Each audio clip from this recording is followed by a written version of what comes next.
Faites appel, s'il vous plaît, monsieur le greffier. Monsieur le sénateur Gorst. Présent. Monsieur le sénateur Farnham. Présent. Madame la sénateur Ferguson. Monsieur le sénateur Lefondre. Présent. Madame la sénateur Valois. Présente. Madame la sénateur Moore. Présente. Monsieur le sénateur Pallet. Monsieur le sénateur Mezek. Présent. Monsieur le connétable de Saint-Hélier. Présent. Madame le connétable de Saint-Laurent. Madame le connétable de Saint-Sauveur. Monsieur le connétable de Saint-Brelade. Présent. Monsieur le connétable de Grouville. Présent. Monsieur le connétable de la Trinité. Présent. Monsieur le connétable de Saint-Pierre. Présent. Monsieur le connétable de Sainte-Marie. Présent. Monsieur le connétable de Saint-Ouen. Présent. Madame le connétable de Saint-Martin. Présente. Monsieur le connétable de Saint-Jean. Présent. Monsieur le connétable de Saint-Clément. Présent. Madame le député Martin. Monsieur le député Southern. Madame le député de Grouville. Présente. Monsieur le député Lewis. Présent. Monsieur le député Tadier. Présent. Monsieur le député Higgins. Monsieur le député Masson. Présent. Madame le député Pinel. Présente. Monsieur le député de Saint-Martin. Présent. Monsieur le député de Saint-Ouen. Présent. Madame le député Doublé. Présente. Monsieur le député Labby. Présent. Monsieur le député Wickenden. Présent. Monsieur le député de Sainte-Marie. Présent. Monsieur le député Truscott. Présent. Monsieur le député Young. Présent. Monsieur le député Ash. Présent. Monsieur le député Morel. Monsieur le député Guida. Présent. Monsieur le député de Saint-Pierre. Présent. Monsieur le député de la Trinité. Monsieur le député de Saint-Jean. Présent. Madame le député de Hegera. Présente. Monsieur le député Ayer. Présent. Madame le député Perchard. Présente. Monsieur le député Ward. Présent. Madame le député Alves. Présente. Monsieur le député Pamplin. Présent. Madame le député Gardner. Présente. Monsieur le doyen. Notre soit au nom de Dieu qui a fait les cieux et la terre. Amen. Seigneur Dieu, Père éternel et tout-puissant, qui a établi le gouvernement et la puissance de la terre, pour le règlement et pour la conduite du peuple, et qui nous a commandé d'avoir toujours bu le gloire de ton saint nom. Nous te prions qu'il te plaise de donner à cette assemblée le don de conseil et de prudence, d'unir les cœurs et les affections de tous ceux qui la composent, de les conduire tellement toi-même par ton Saint-Esprit que toute leur délibération est accompagnée de ta bénédiction. Réussisse au bien-être au soulagement du peuple qu'il de plus de commettre à leurs soins. Car nous t'en prions, mon homme, et par les mérites de ton Fils bien-aimé Jésus-Christ, notre Seigneur, qui nous a enseigné à t'invoquer en disant: Notre Père, qui es aux cieux, ton nom soit sanctifié, ton règne vienne, ta volonté soit faite en la terre comme au ciel.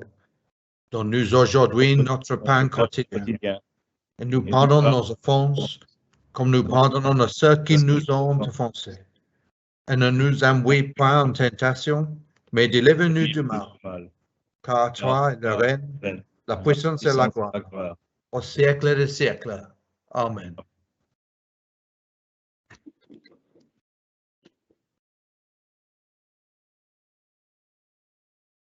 Madame la sénateur Ferguson. Excusez. Monsieur le sénateur Pallet. Présent. Madame la Connétable de Saint-Laurent. Excusez. Madame la Connétable de Saint-Sauveur. Excusez. Madame le Deputy Martin. Présente. Monsieur le Deputy Southern. Présent. Monsieur le Deputy Higgins. So it's Deputy Tadia here. I believe Deputy Higgins is malad this morning. He's asked me to tell the Assembly and asked for him to be marked as so. Vous jurez que Monsieur le Deputy Higgins est tellement indisposé qu'il ne peut pas assister aux États sans exposer sa santé. Oui.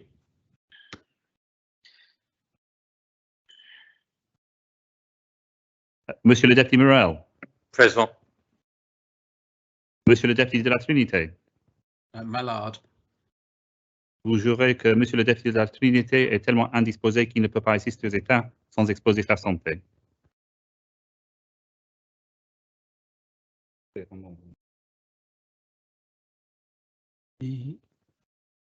Sorry, do we call the Deputy de Saint-Jean?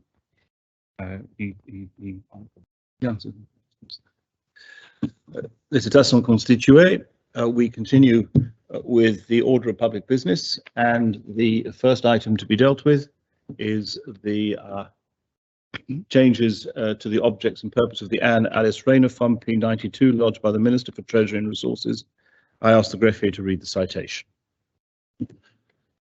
The States are asked to decide whether they are of opinion to amend the Act of the States dated 27th of March 2001 concerning the Anne Alice Rayner Fund, 1, by deleting the words "or philanthropic" where they occur in paragraph A2, 2, by substituting the words "the Minister for Treasury and Resources" for the words "the States" where they occur in paragraph A2, 3, by substituting the following paragraphs for paragraphs B1 to B4. 1. The income of the fund shall be administered by 4 individuals or by the board of no fewer than 4 individuals of a single independent corporate administrator appointed by or removed by the minister on the recommendation of the trustee on such terms and conditions as the minister considers appropriate. 2. The income administrator may at their absolute discretion from time to time make grants or loans to be secured on immovable property on such terms and subject to such conditions as they determines, out of the returns of the fund for the relief of needy persons residing in Jersey. 3. The Minister for Treasury and Resources may from time to time propose to the States other objects and purposes of a charitable nature to be approved by the State for inclusion in the objects and purposes of the fund, and renumbering the remaining paragraphs accordingly. And 4. By substituting the words "the Minister for Treasury and Resources" for the words "the Finance and Economics Committee" throughout paragraph B and its sub-paragraphs. Minister. Thank you, sir. May I just clarify at the beginning, although I refer to it in my opening remarks, that the first part, deleting the words "or philanthropic," are not going to be part of the proposition when I propose it. You wish to propose it, States members have been informed. without that article. Without that first one, number Without 1. First Amendment. Certainly look at that. Amen. Thank you, sir. Yes, they are. They're perfectly capable of being taken separately, so you will not be moving that one. The one that includes the words "or philanthropic." States members have been informed in the comments, but I just thought I'd make it clear from the start. Very well, thank you. Please continue. Thank you. So on the 23rd of November 2021, I brought a proposition to the Assembly seeking narrow changes to the rules of the A.A. Rayner Fund, a charitable fund whose income administrators have, since 2001, been directed by the Assembly to make awards of pecuniary relief to the needy of Jersey. The changes were driven by a notice from the bailiff in February 2021 that the jurats who currently act as income administrators wished to stand down in October, P38 2001, approved by the State's Assembly, required jurat appointments, and as this option is no longer available, an alternative approach is required.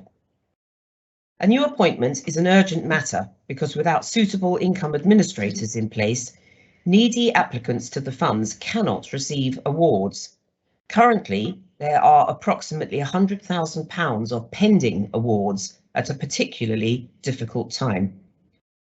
The Treasurer of the States, as trustee, considered finding 4 non-jurat individuals on a like-for-like basis, but concluded that this would repeat many of the identified issues of the current situation, as outlined by the bailiff in his original correspondence. The preferred solution of the trustee, which I support, was developed after lengthy discussion with the Charity Commissioner and the Charitable Funds Oversight Board. The intention is to appoint a registered charity for a limited term. During this pilot period, the parties will jointly evaluate the suitability of a corporate body as a longer-term appointment as income administrator.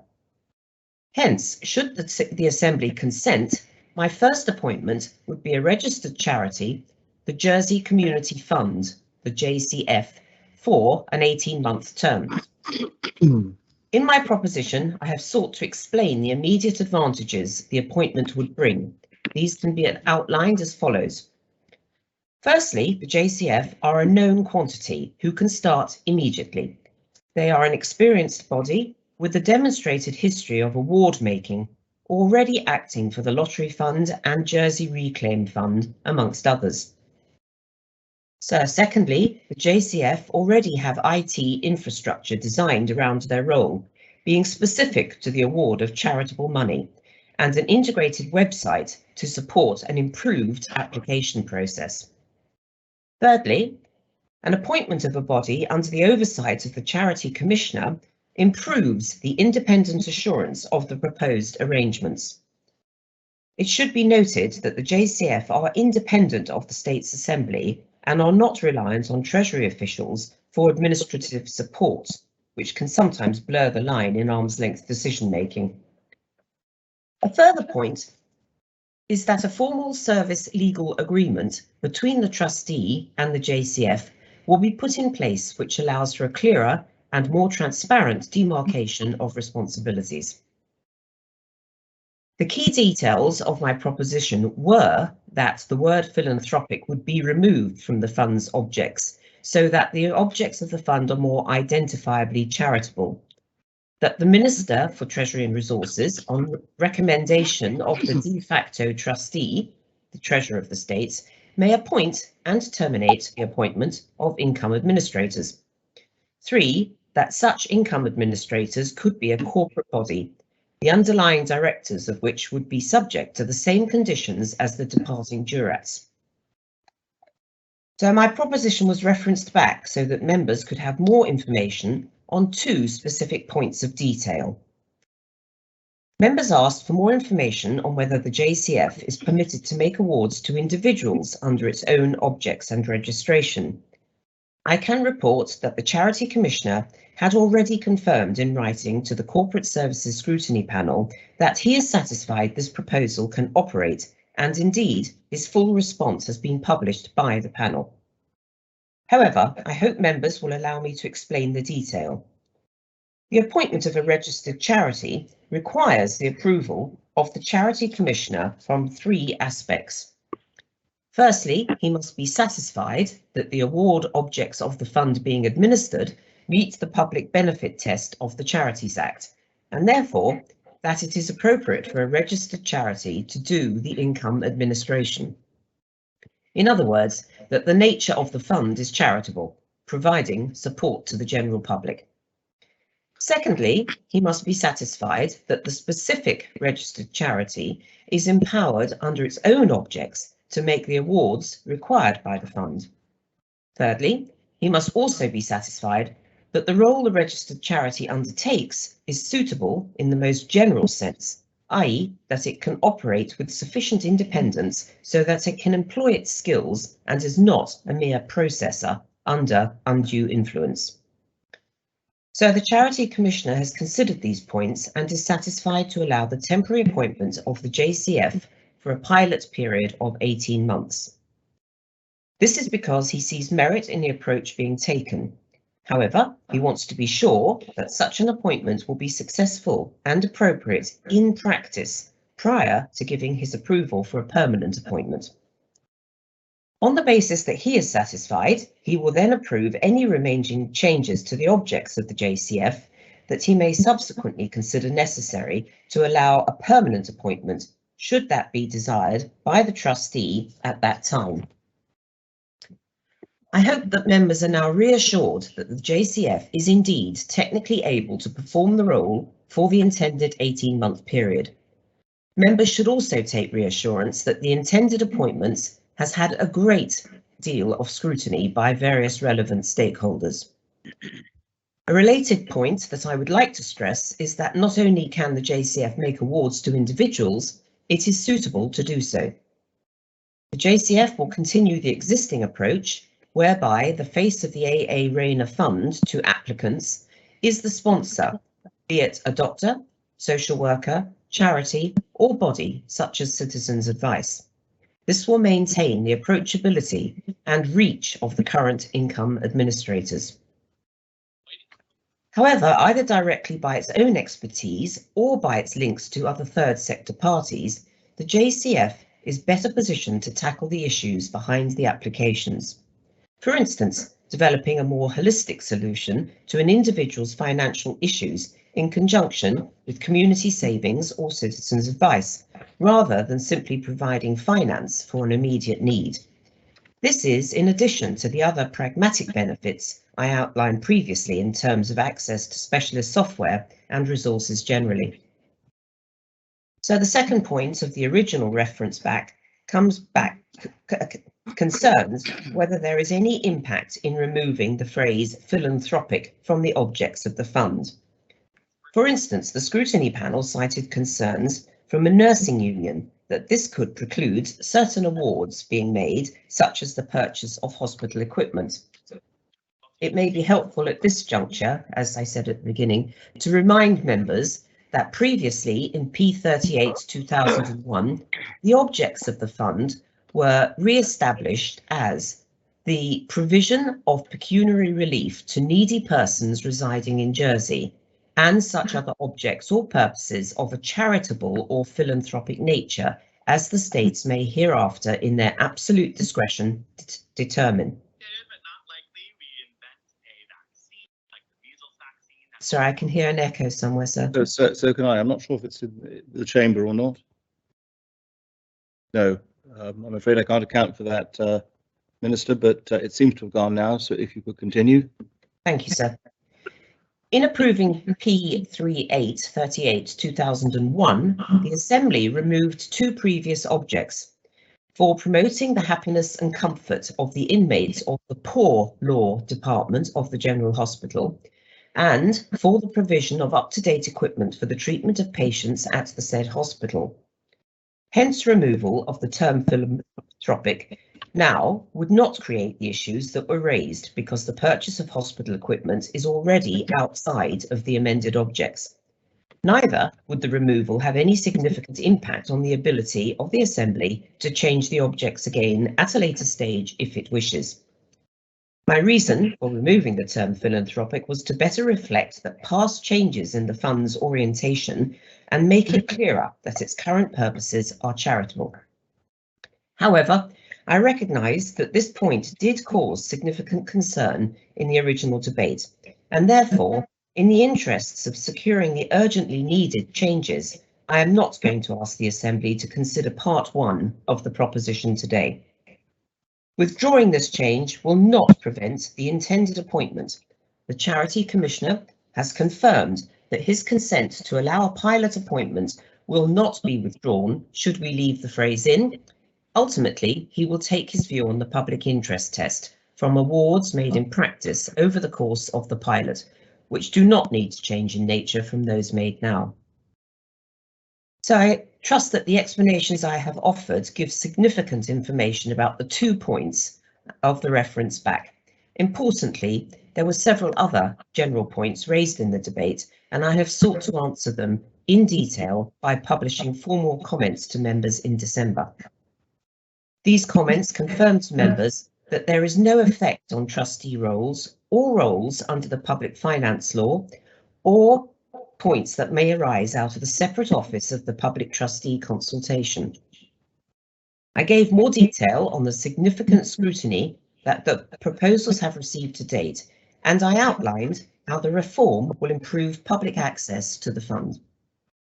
It is my regret that members were left feeling that they needed more information than was available at the time I originally tabled my proposition. I trust members will see that their very valid concerns have been considered as part of the significant work and consultation undertaken in the 7 months of notice, both across this fund and the parallel Greville Bathe Fund, so that the proposals are ready to be implemented. By way of update, I should like members to know that the Treasurer, as trustee of the larger Greville Bathe Fund, was empowered by the Royal Court to appoint the JCF as income administrator to that fund, and this has now been actioned. Whilst the trustee hopes to continue the joint income administration of the funds, it became necessary to complete the appointment in advance of resolution of the AA Rayner Fund, so that applications received from needy individuals over recent months could be completed prior to Christmas.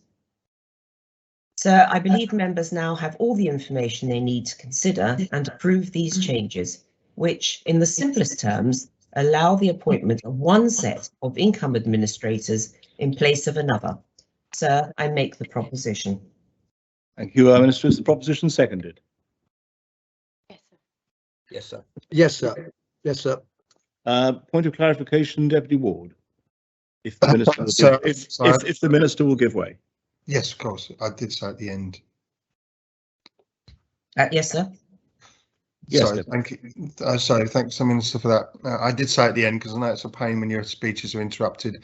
So can I just ask, when the word philanthropic is removed, do we have a version of what this will look like? Because what we have is a version with that in here, and I assume that it's part I that will not be taken. And when you say part 1, you're not referring to part 1, which is in section II of the report. I'm just trying to get my head around what it's going to look like now when that's removed. I see the implication of that because you've explained that, and you answered half of my question, but I just wondered whether there is a link that could be put into to what this is going to look like now, so we're really certain as to what it's going to look like.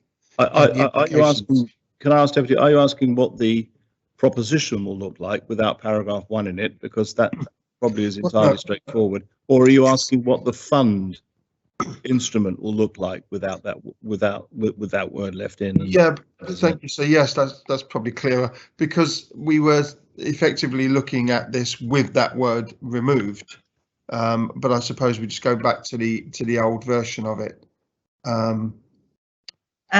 No, sir. May I clarify, please? Yes, thank you. Yes. Sorry, I hope I made sense, Minister. Sorry.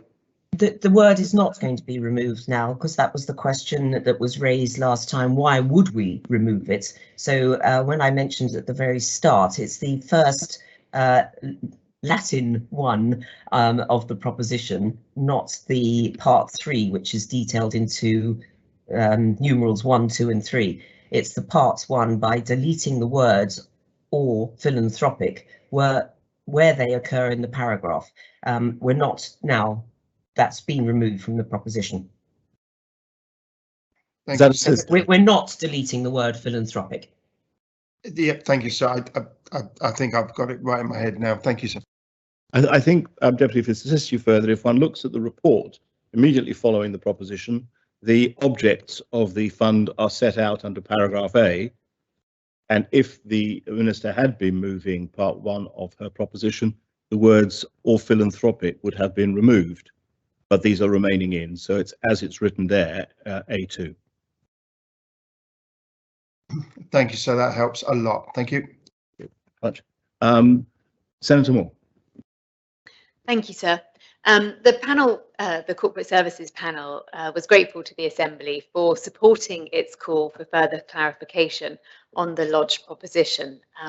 It was evident to the panel at the time that the Minister for Treasury and Resources needed to provide the Assembly with further information during the original debate, and we're grateful to the Minister and others who have provided that information, and as the Minister has outlined in her speech this morning. The panel, looking back, the panel requested that clarification was provided on the ambiguity as to the impact of the removal of the word philanthropic in the proposition, and how the Jersey Community Foundation, given that it cannot give to individuals, can properly and effectively be the administrator of the fund. Firstly, the panel is pleased to note that the Minister has decided not to ask the Assembly to approve the removal of the word philanthropic from the objects of the Anne Alice Rayner Fund at this time. However, the panel is and remains disappointed to note that when considering the ambiguity and the removal of that word philanthropic, the Minister's comments did not make reference to the panel's recommendation to provide specifically for nurses and patients in hospital in need, as well as hospital equipment, or to pass comment in relation to correspondence which was received by states members from a nursing association advising that this fund is inaccessible to its initial intended purpose.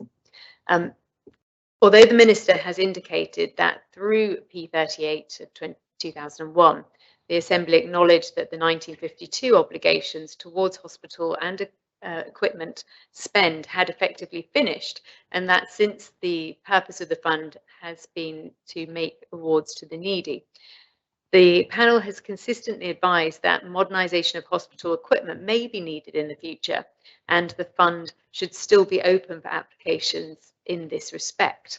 For example, the forthcoming debate on radiotherapy equipment, or further need for MRI scanners or other such things. On the ability for the Jersey Community Foundation to successfully administrate the fund, it has been confirmed to the panel that the Charity Commissioner is content to permit such individual awards to be made for the duration of the pilot by the Community Foundation, if the proposition is approved by the Assembly today, but that this cannot be a permanent position. It's clear from the information supplied to the panel by the Charity Commissioner that this is an ancillary activity for the Jersey Community Foundation, and a special agreement as any future permanent arrangement involving either the Community Foundation or another registered charity will need to ensure that it is not in conflict with its or another's public benefit duty. In her comments paper, the Minister notes that the proposal to undertake a pilot will help to develop future plans to improve governance and administration arrangements across all charitable funds. This appears to confirm the panel's suggestions that P92 of 2021 will set a precedent for the management of other gift funds held by government. The Minister has committed to provide an earlier interim update to members after 12 months for the Anne Alice Rayner Fund, in the form of a public report, which will be shaped by the Charities Commissioner and will provide his views on the suitability of a corporate income administrator as a long-term solution. This must prioritise correlated reference points, terms and confirmation on lines of accountability that must be clear to the Assembly. It also remains unclear to the panel which stakeholders, other than the trustee, the Charities Commissioner, Charitable Funds Oversight Board and the Jersey Community Foundation will be evaluating the success of the pilot scheme, and this must be addressed by the Minister to inform debate. The Minister has confirmed to the panel that the review will consider the potential for an Office of the Public Trustee. The model in which it may operate must be transparently communicated to the Assembly prior to change.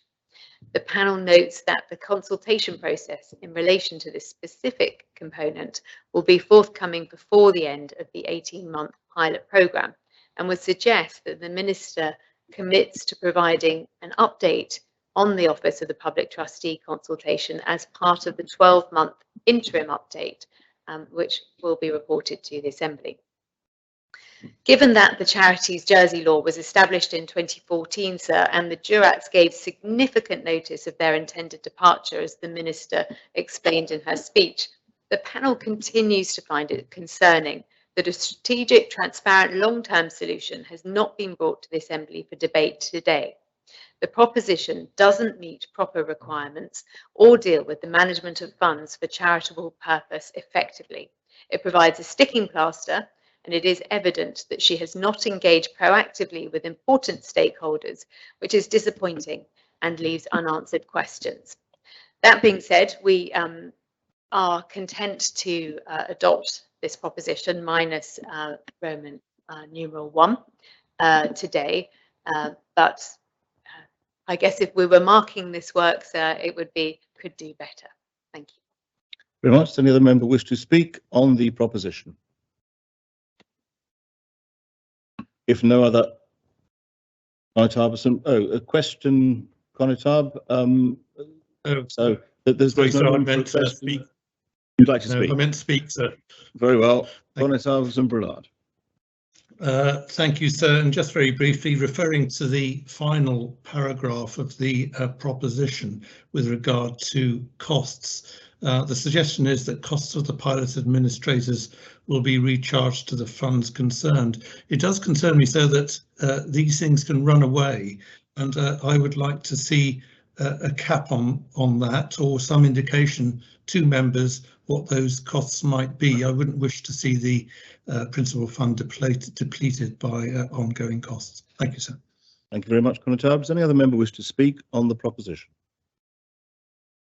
No other member wishes to speak on the proposition?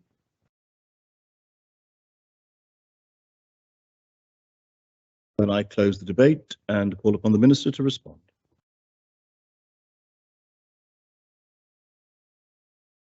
Thank you, sir.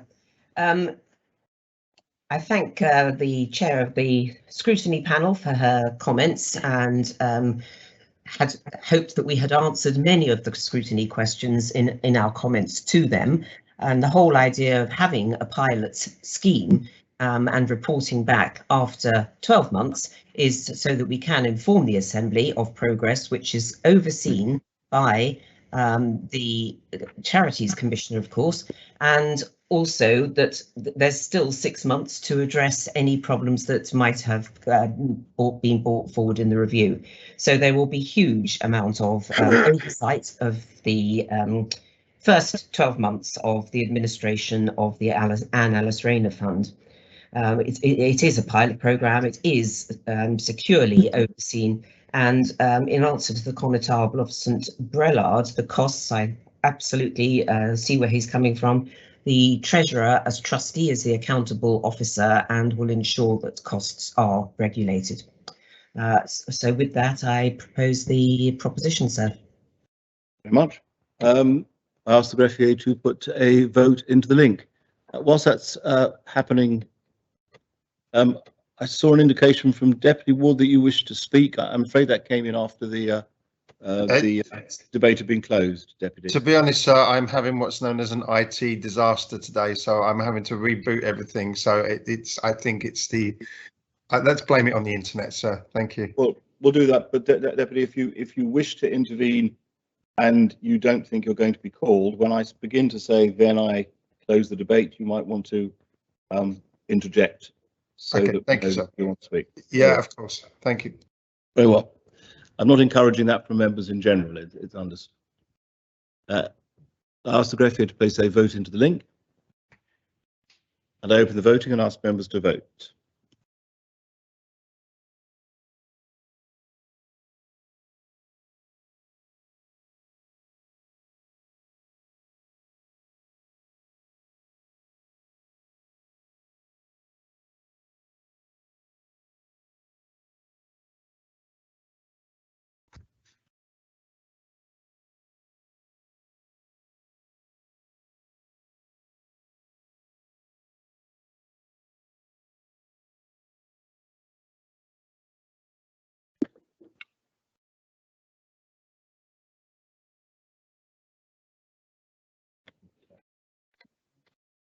Members have had the opportunity of casting their votes.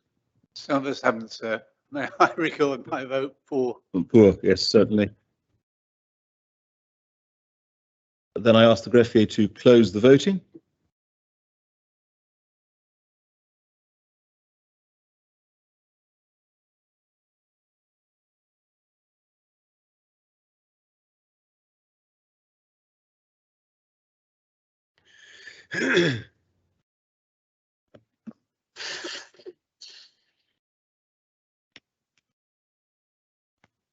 The proposition has been adopted, 35 votes pour, 3 votes contre, no abstentions in the link, and a further 3 votes, well, 4 votes pour either in the chat or notified on the floor of the Assembly. May we have the count, please, sir? Contre votes are called. Those members voting contre, Senator Mesic, Deputy Ward, and Deputy Alves. Well, the next item of public business is the Future Ambulance Fire and Rescue Headquarters, commemorating the service of Constable Len Norman, P103, lodged by the Minister for Home Affairs, and I ask the greffier to read the proposition. The states are asked to decide whether they are of opinion that the proposed future ambulance, fire and rescue headquarters, wherever it may be located, should be named in honour of the late Constable Len Norman of St Clement and his record of public service. Minister. Thank you. Thank you, sir. I was extremely fortunate, having just joined the States, to have been offered the opportunity to work with 2 great men in the 2 ministries I was the most interested in. I won't do the rich and vibrant obituary of Deputy John Young just yet, but I would like to pay tribute once more to Len Norman, who was both a mentor and a friend. Constable Len Norman was first elected to the States on the 17th of June 1983 as Deputy of St. Clement. He was re-elected in that role 3 times and then became the Constables of St. Clement's, God's own parish, for 3 consecutive terms. At the time of his passing, Constable Len Norman was the longest serving member of the Assembly. During his time as a member, he served as an Assistant Minister for Economic Development and chaired the Social Security Committee, Housing Committee, Education Committee, the Privileges and Procedures Committee, the Harbours and Airport Committee, the Commonwealth Parliamentary Association, Jersey branch, and the Comité des États. When speaking to the BBC in 2021 about why he dedicated his life to politics, Len said, "I want to try to make things a little bit better for the people of St. Clement and the people of the island. In a small way, I hope I have been able to do that." There is no doubt that he did exactly that, leaving a trail of improvements wherever he went, both inside and outside the States, using a clever mix of understated diplomacy and unwavering strength exactly where needed. Nowhere was this more in evidence than when we discussed deportation orders together, where he showed an equal measure of compassion and resolve, never afraid to make the tough decisions. His keen sense of politics was legendary and very impressive to watch from close quarters. I was only half surprised when I learned that he had been a chess champion in his youth. Len just loved Home Affairs. He had accepted to lead it at reasonably short notice and without premeditation, but he found an organization that matched his style and which he was uniquely well qualified to lead. The biggest program he inherited was the renewal of the fire and ambulance stations. This was only an idea when he arrived and was entirely developed under his supervision. After many consultations, surveys, experiments, reviews, and many draft designs, we now have a solid project which is budgeted and ready to go. I think it would be fitting to honor Len's memory by naming this new building, not the largest, not the most bold, not the most expensive, but one of the most important to Jersey's residents, after him, the Len Norman Fire and Ambulance Station. I ask the States members to support me in this. Is the proposition seconded? Yes, sir. Does any member wish to speak on the proposition?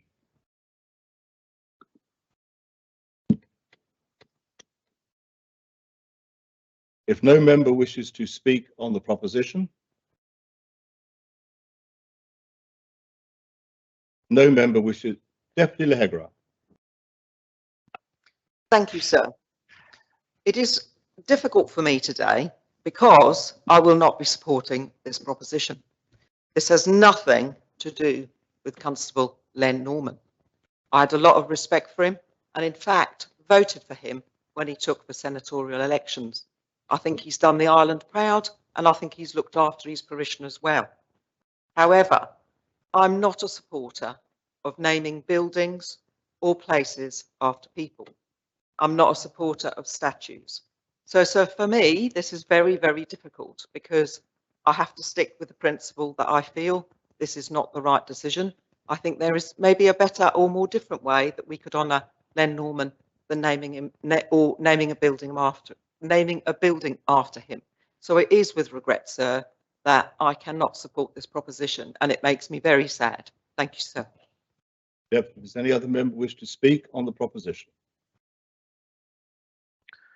No other member wishes to speak on the proposition.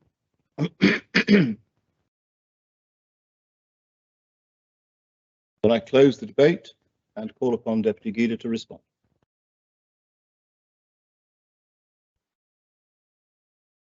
Thank you, sir. Of course, there is nothing I can say about the intimate conviction of Deputy Lehega. I would just like to maintain the proposition, please. Certainly, I ask the greffier to place a voting link into the chat.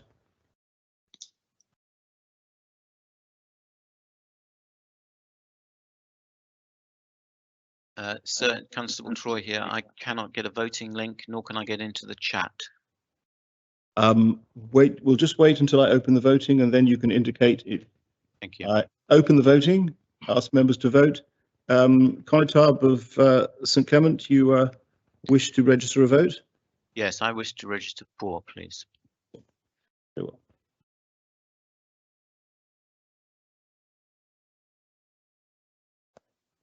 As a matter of practice, it would be of assistance if members could not register their votes in the chat until after I formally open the voting.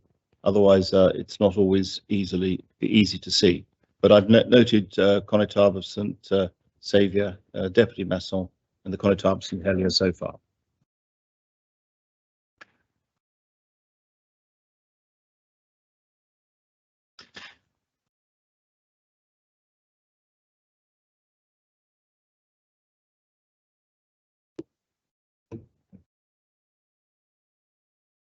If members have had the opportunity of casting their votes, then I ask the greffier to close the voting.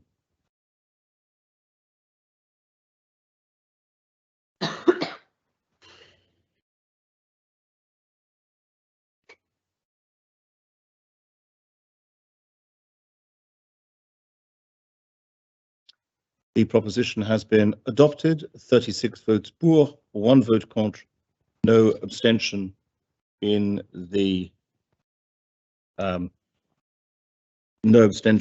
link, and a further 5 votes pour registered in the chat.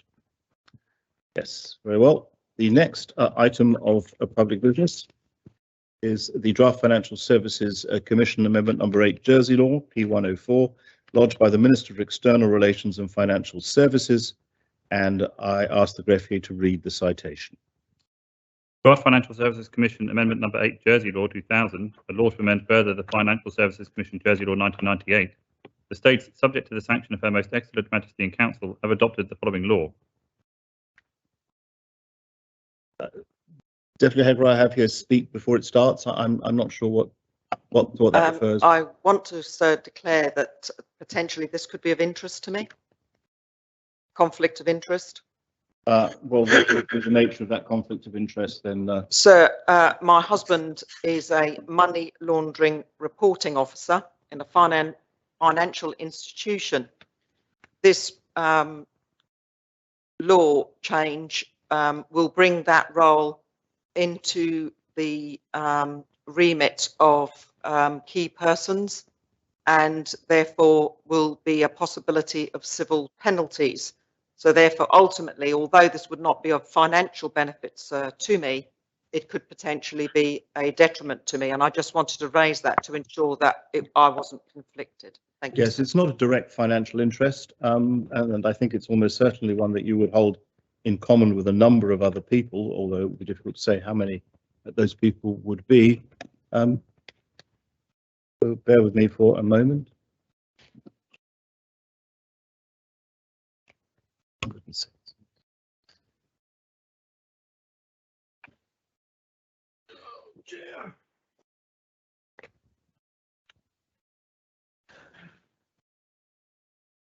Yes, you've declared the interest, but you're not required to withdraw or anything like that from the debate or proposition. Okay, thank you, sir. Much indeed. Yes.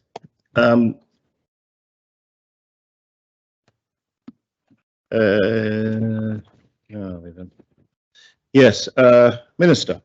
Oh, sorry, we had the citation. Yes, thank you, sir. I have got 4 pieces of legislation at this sitting, sir, and I will take this first one. My Assistant Minister will be taking the next 2 about the Banking Resolution Authority, and then I will bookend again with the Proceeds of Crime Supervisory Bodies, sir. Jersey is a leading and well-regulated international finance centre, and it is critical to maintain its reputation and therefore its prosperity through its support for the global fight against financial crime, money laundering and the financing of terrorism. Money laundering, as we know, is the process through which criminals give the appearance of legitimacy to the proceeds of crime. It is unfortunately an expanding and increasingly international phenomenon. Current estimates by Moneyval of money laundered worldwide range from $500 billion to $1 trillion, with, of course, disastrous effects on the global economy and upon the larger society. The international community and society at large include the people of Jersey. We are exposed to the negative effects of money laundering and terrorist financing, with detrimental impacts on our economy, on the world economy, on security, health and safety.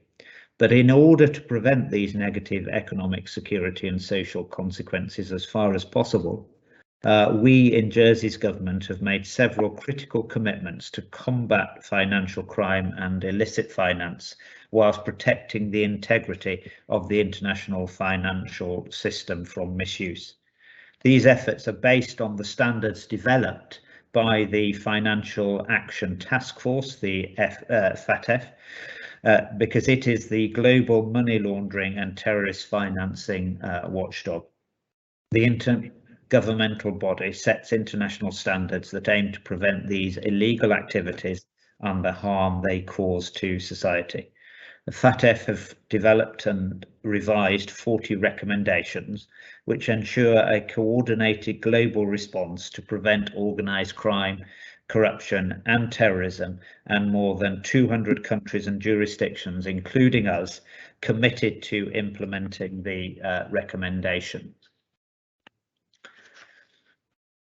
FATF Recommendation 35 specifically requires countries to ensure that there is a range of effective, proportionate and dissuasive criminal, civil or administrative penalties available to deal with natural or legal persons which fail to comply with anti-money laundering and countering the financing of terrorism requirements, and that these penalties are applicable to financial institutions and designated non-financial businesses and professionals referred to as DNFBPs, for example, casinos, real estate agents, accountants, lawyers, etc., and that these penalties are applicable to directors as well as senior management of financial institutions and DNFBPs. In order to implement an effective, proportionate and dissuasive civil financial penalties regime available to the Jersey Financial Services Commission with respect to AML CFT requirements, in line with this recommendation and the national commitments, the amendments contained in this law amendment are required. And it makes several amendments to the Financial Services Commission Jersey Law 1998, which, as members know, has been amended previously as well.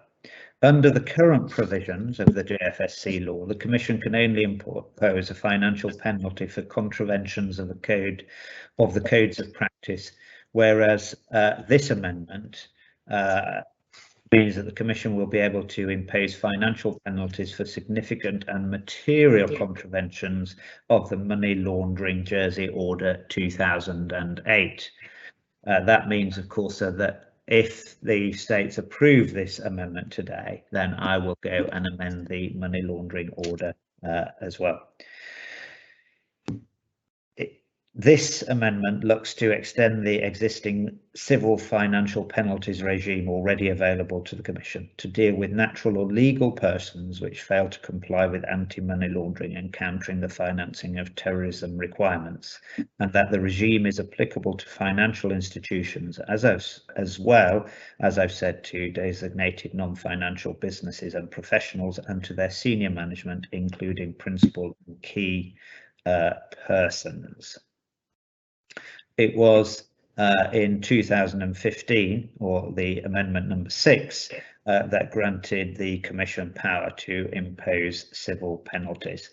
It is the Financial Services Commission Financial Penalties Jersey Order 2015, which sets certain parameters for the imposition of financial penalty. As I've said, the order, amendment number 2, will be required if this amendment is approved, and that order amendment will look to increase the overall effectiveness and dissuasiveness of the regime by way of removing the existing absolute penalty caps for legal entities and use relative caps only.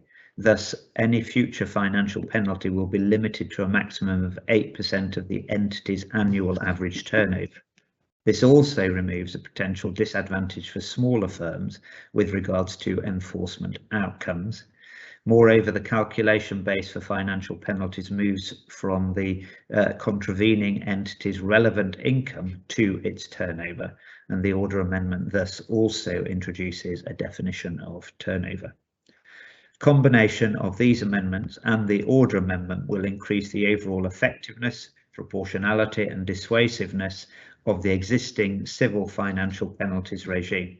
Furthermore, implementing both amendments will help to align the existing regime with international standards, as I've said, especially Recommendation 35, and best practices, whilst providing for fairer and more equitable enforcement action outcomes.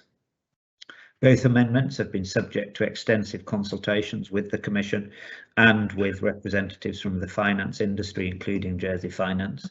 We are content that the proposed amendments strike a pragmatic and sustainable balance between industry needs and the jurisdiction's requirement to meet international AML-CFT standards in order to maintain Jersey's reputation and ultimately its prosperity.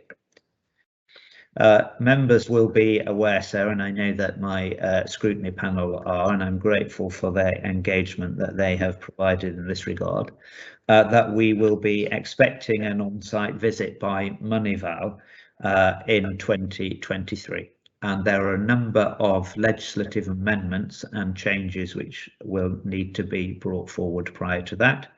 I beg the indulgence of the Assembly now in recognising that over the course of the coming weeks prior to the election, we will have a number of financial crime improvement pieces of legislation which will require the state's consideration in the run-up to the election. I apologise for that, sir. I realise it's less than ideal, but equally the timing of the visit is not determined by ourselves, and we must be prepared. So, sir, I maintain the amendment in first reading. Thank you, sir.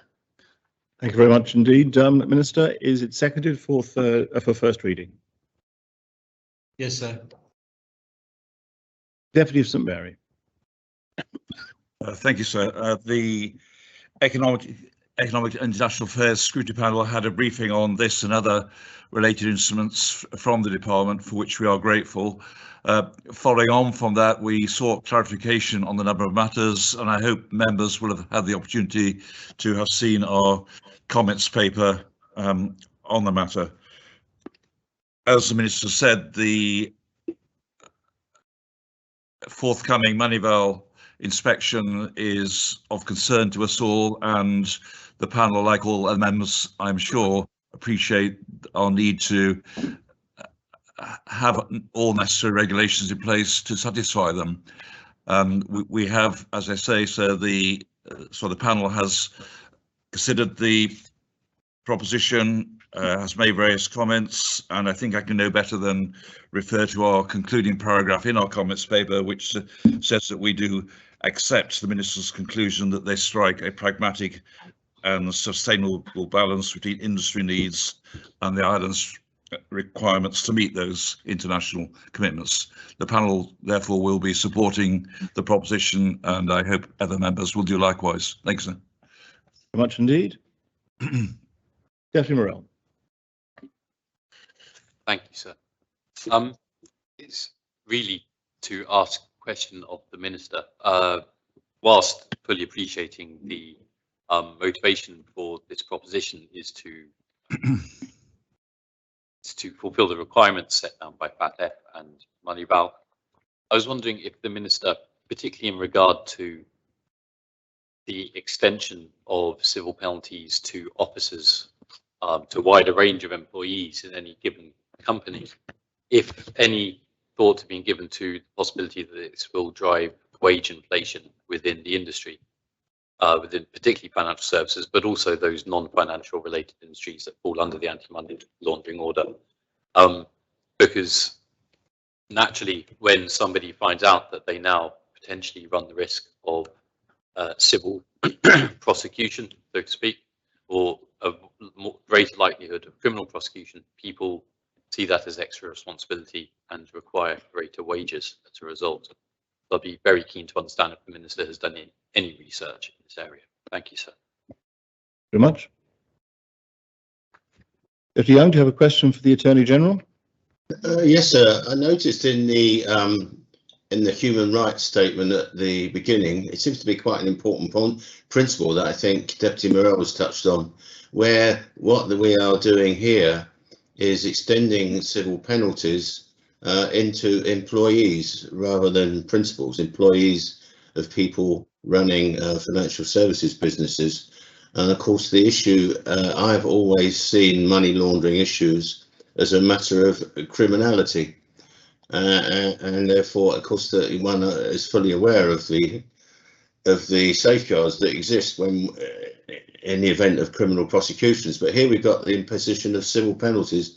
Would the Attorney General please just, he may not be able to do this easily, but just to explain basically what the safeguards are in this piece of law we're applying, which will extend civil penalties in a much broader context. There seems to be quite an important difference between criminal punishments, as it were, and a civil penalty.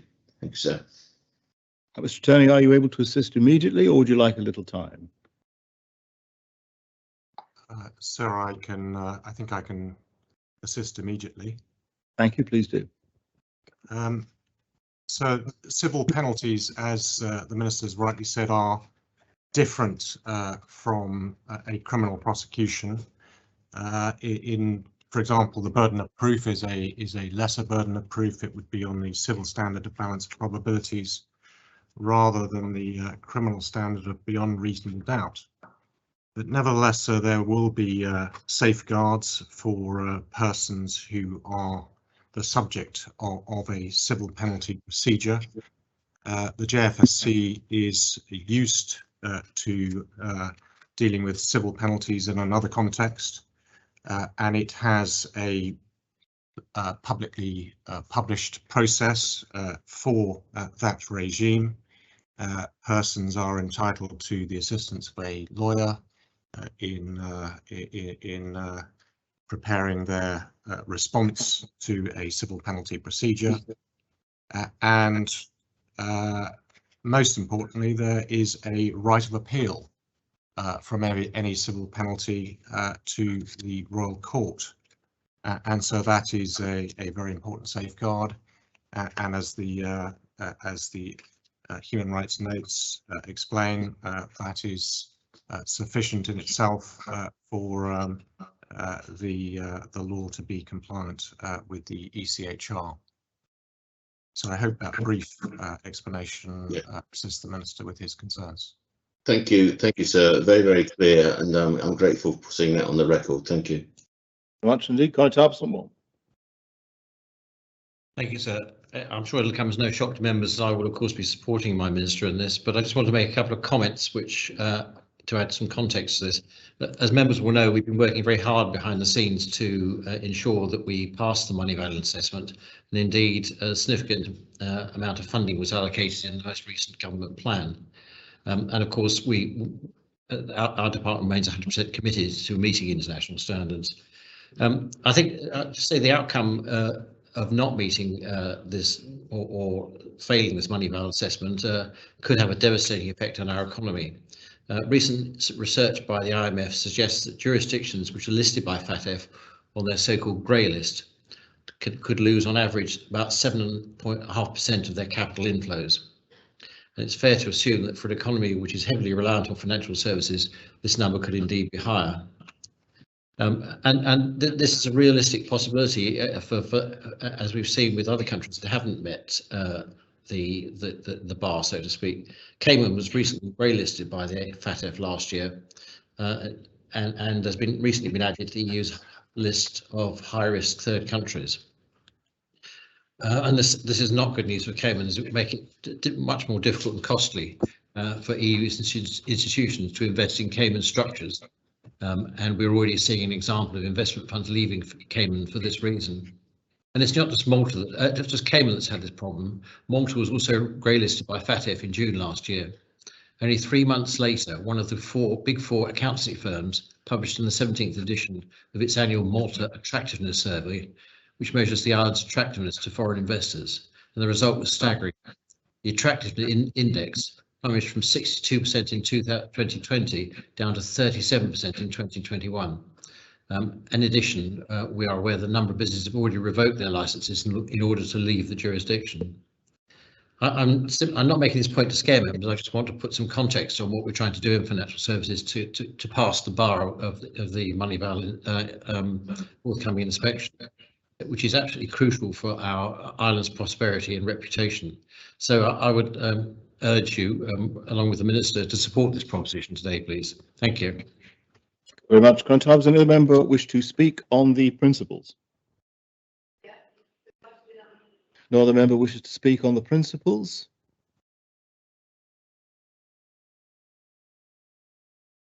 Then I close the debate and call upon the Minister to respond.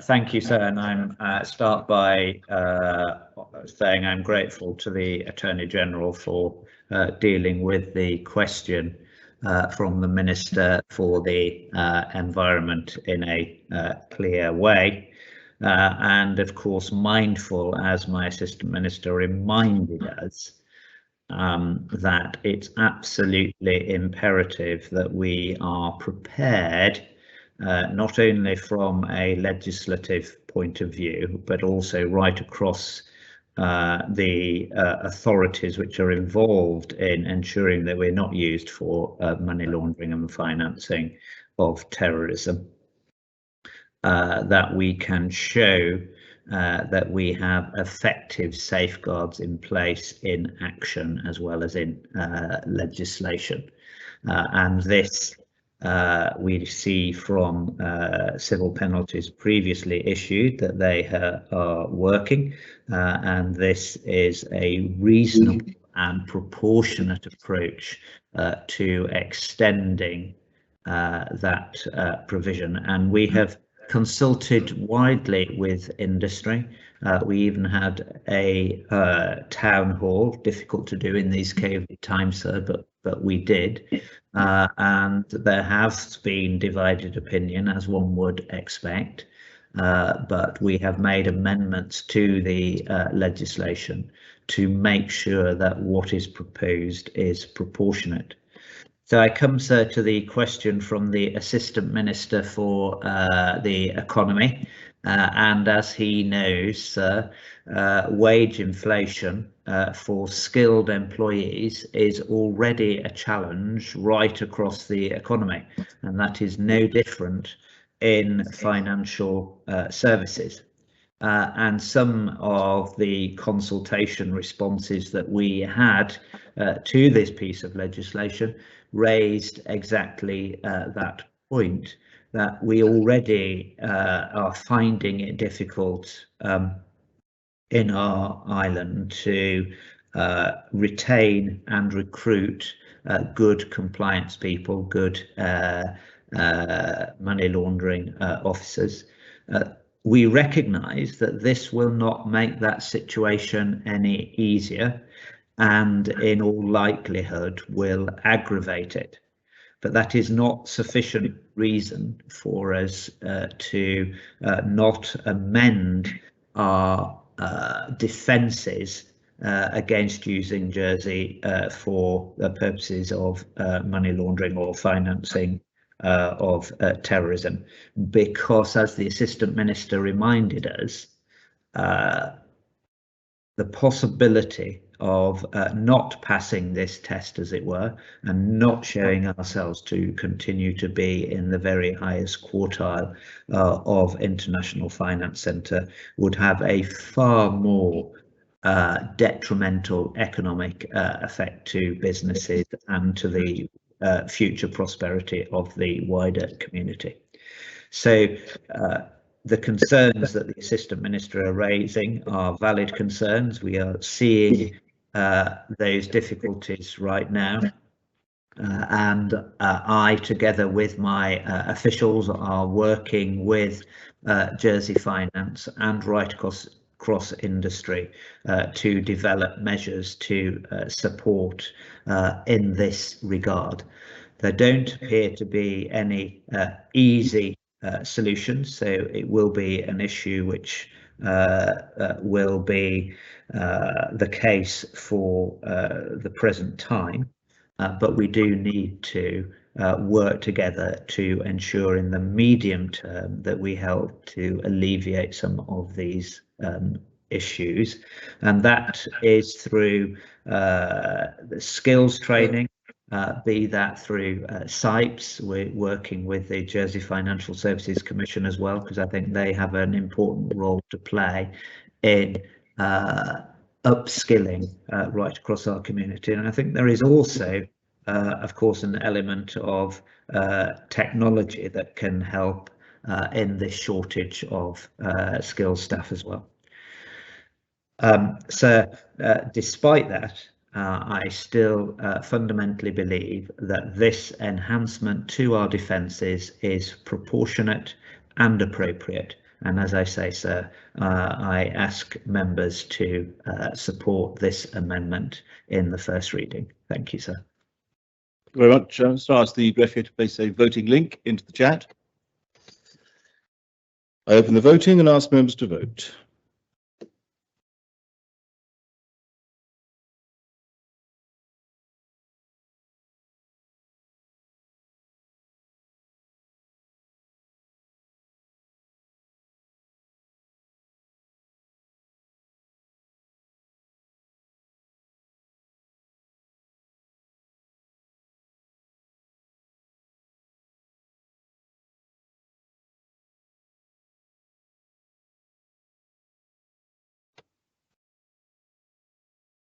If members have had the opportunity of casting their votes, then I ask the referee to close the voting.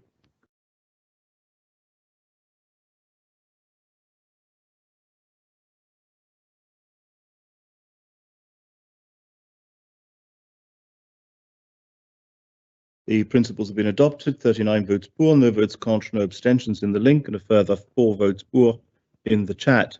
Deputy St Mary, I assume from what you said earlier, your panel doesn't want to call this in? No, sir, we do not. Thank you, sir. Very much. Then, Minister, how do you wish to deal with the matter in second reading?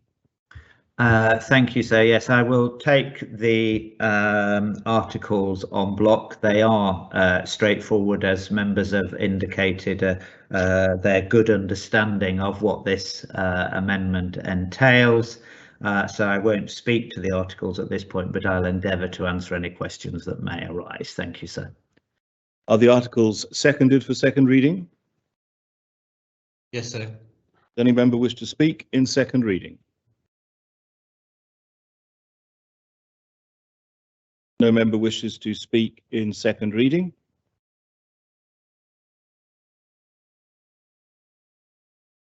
Then I close the debate. And I ask the greffier to put a voting link into the chat.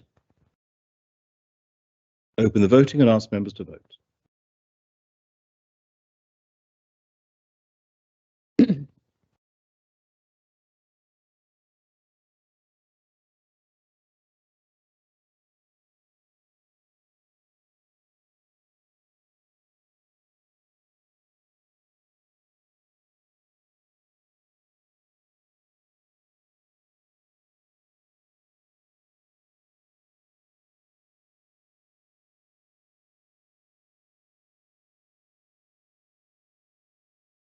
Members have had the opportunity of casting their votes.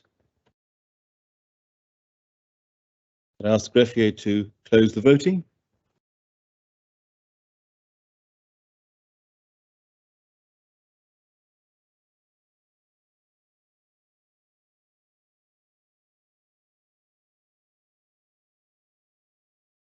The articles have been adopted in second reading. 36 votes for, no votes contra, no abstentions in the link, and a further 3 votes for in the chat. Minister, do you move the regulation, the law in third reading? I do, sir. Thank you. Is it seconded for third reading? Yes, sir. Does any member wish to speak in third reading?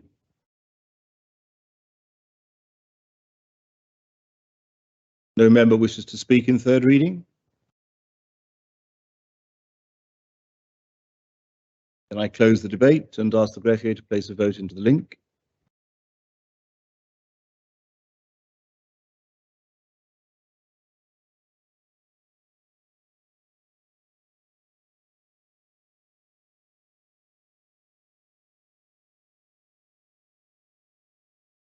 I open the voting and ask members to vote.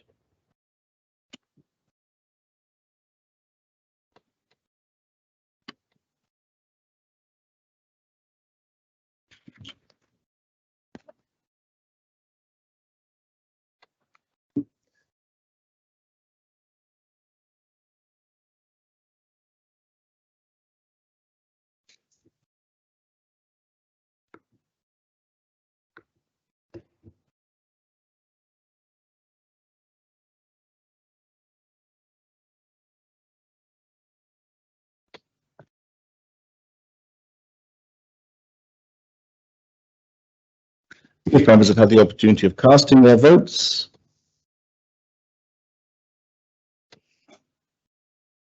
then I ask the greffier to close the voting.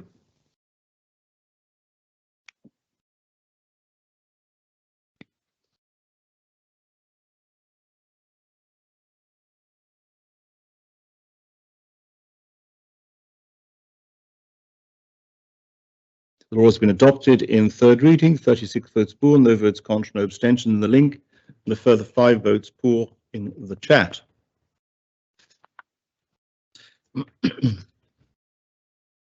The next item is the Draft Bank Recovery and Resolution Amendment of Lord Jersey Regulations P105, lodged by the same Minister, and I ask the greffier to read the citation. Draft Bank Recovery and Resolution Amendment of Lord Jersey Regulations 2000. The states make these regulations under Article 172 of the Bank Recovery and Resolution Jersey Law 2017.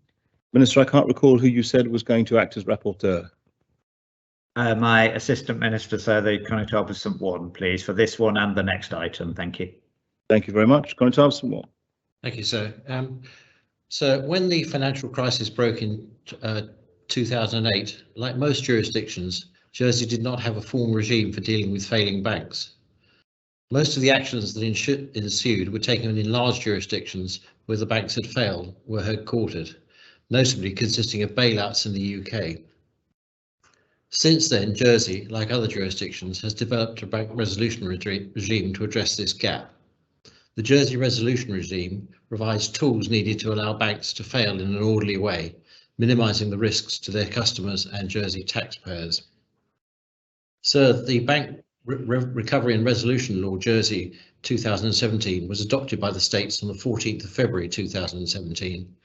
It was sanctioned by order of Her Majesty and Council on the 3rd of May 2017 and registered in the Royal Court on the 12th of May 2017.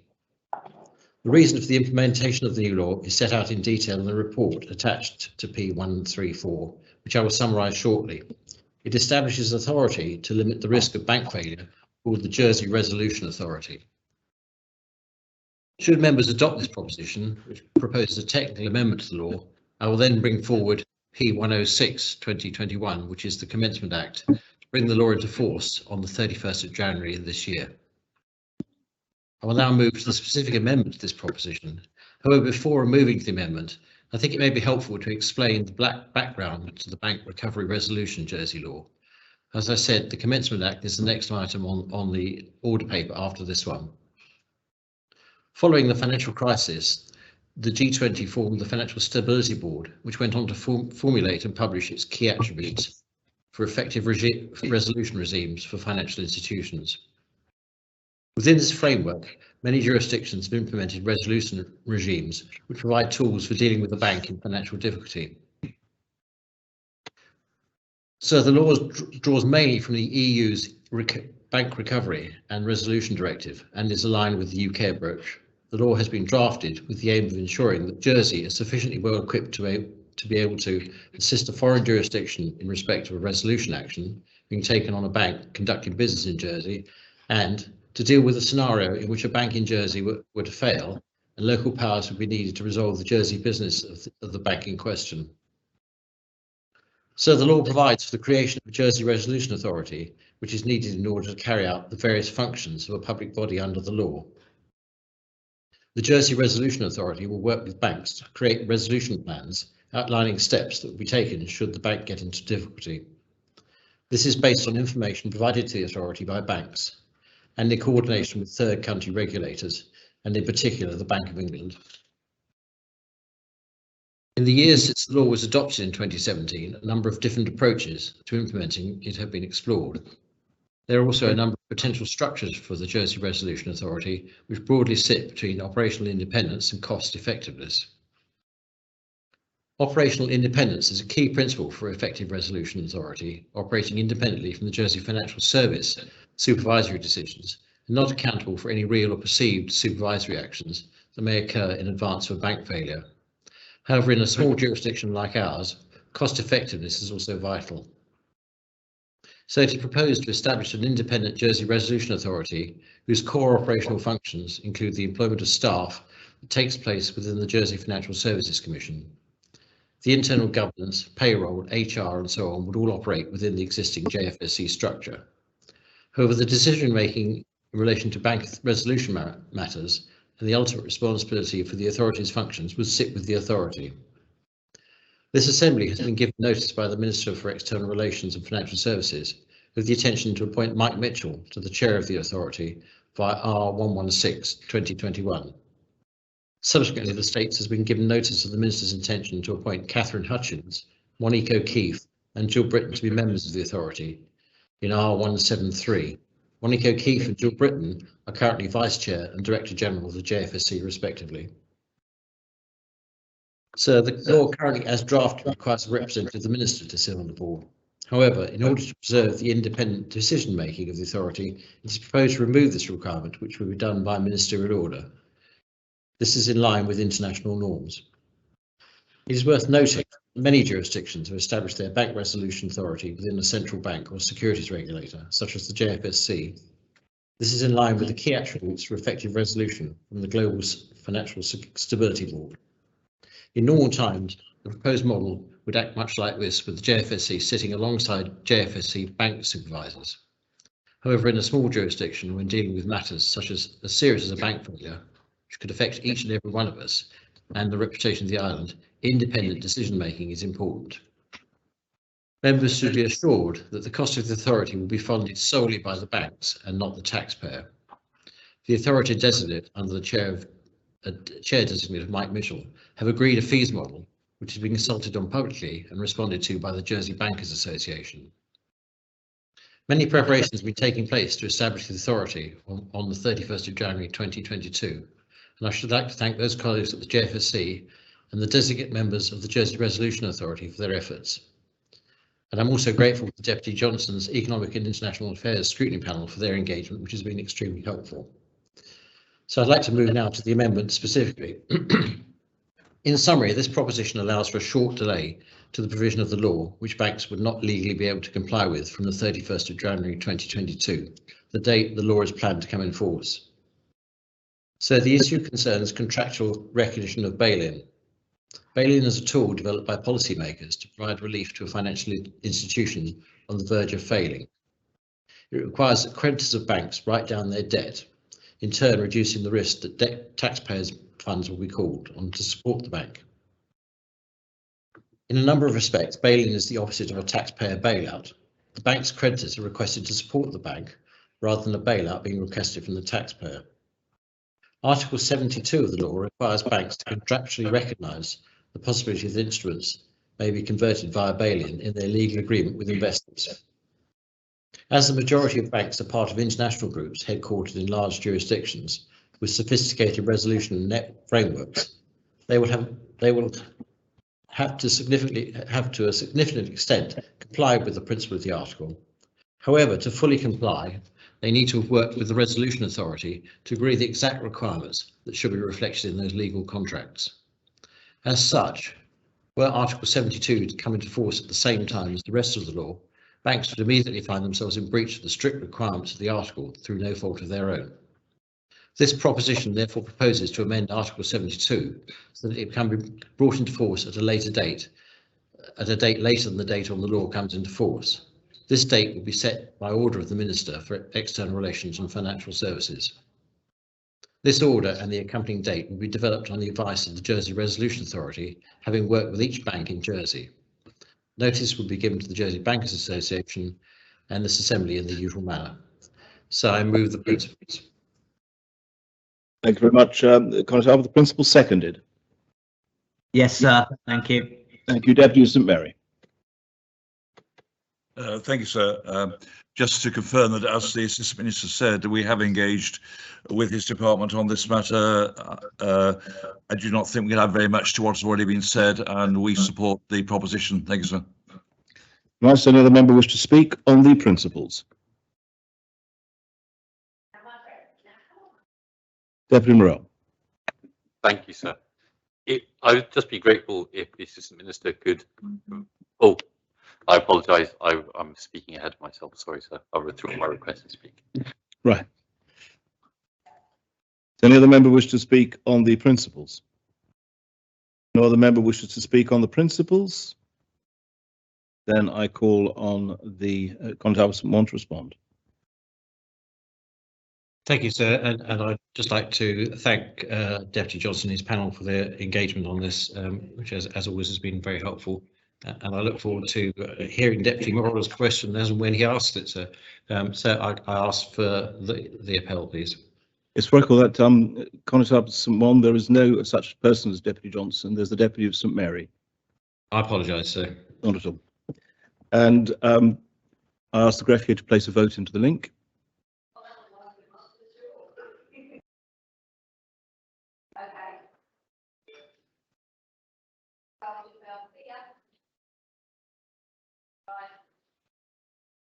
We appear to be hearing conversations going on that are nothing to do with the Assembly. Could people please check that they are not, they don't have their microphones turned on when other things are going on around them? Thank you. I open the voting and ask members to vote.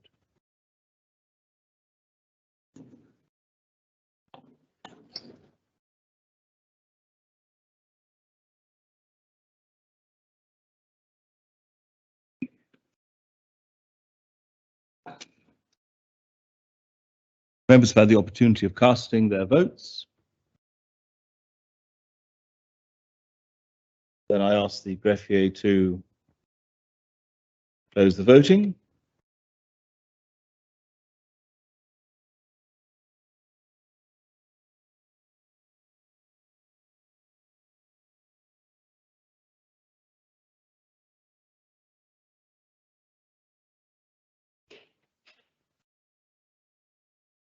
principles have been adopted.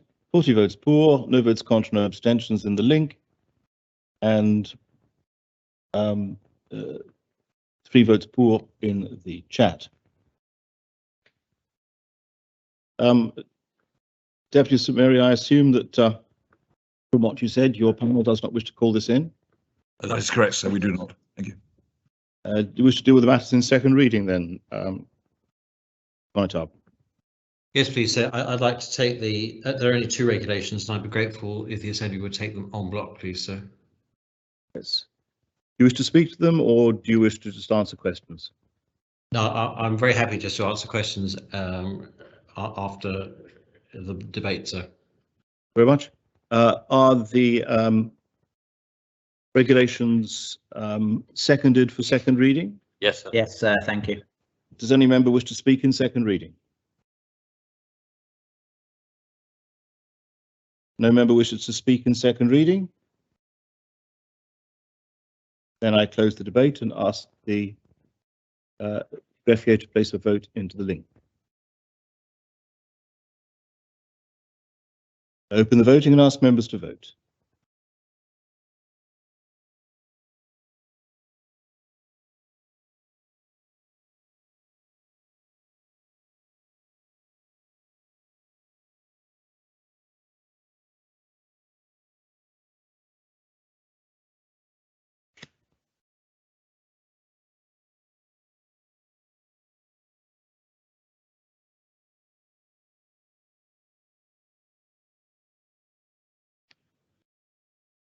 Members have had the opportunity of casting their votes, and I ask the greffier to close the voting.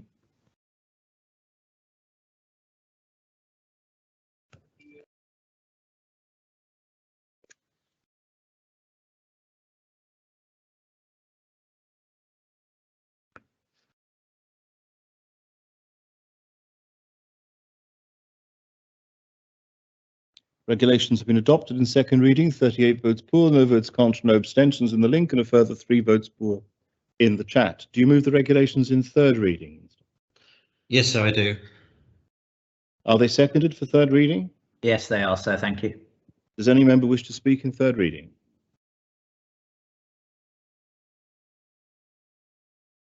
No member wishes to speak in third reading? Then I close the debate and ask the greffier to place a vote into the link. Will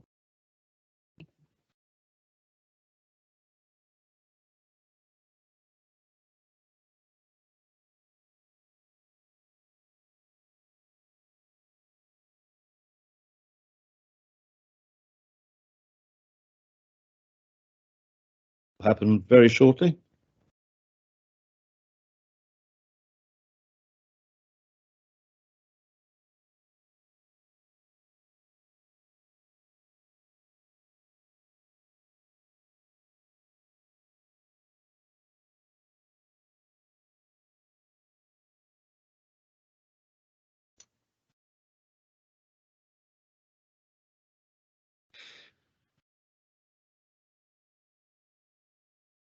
Ask members to vote. Open the voting, ask members to vote. I've already recorded the vote of the Connétable of St Saviour.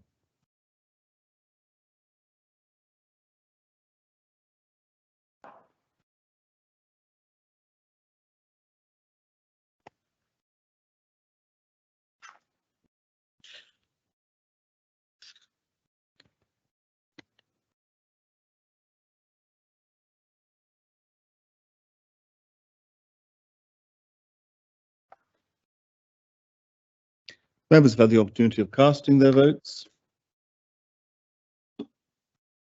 Then I ask the greffier to close the voting.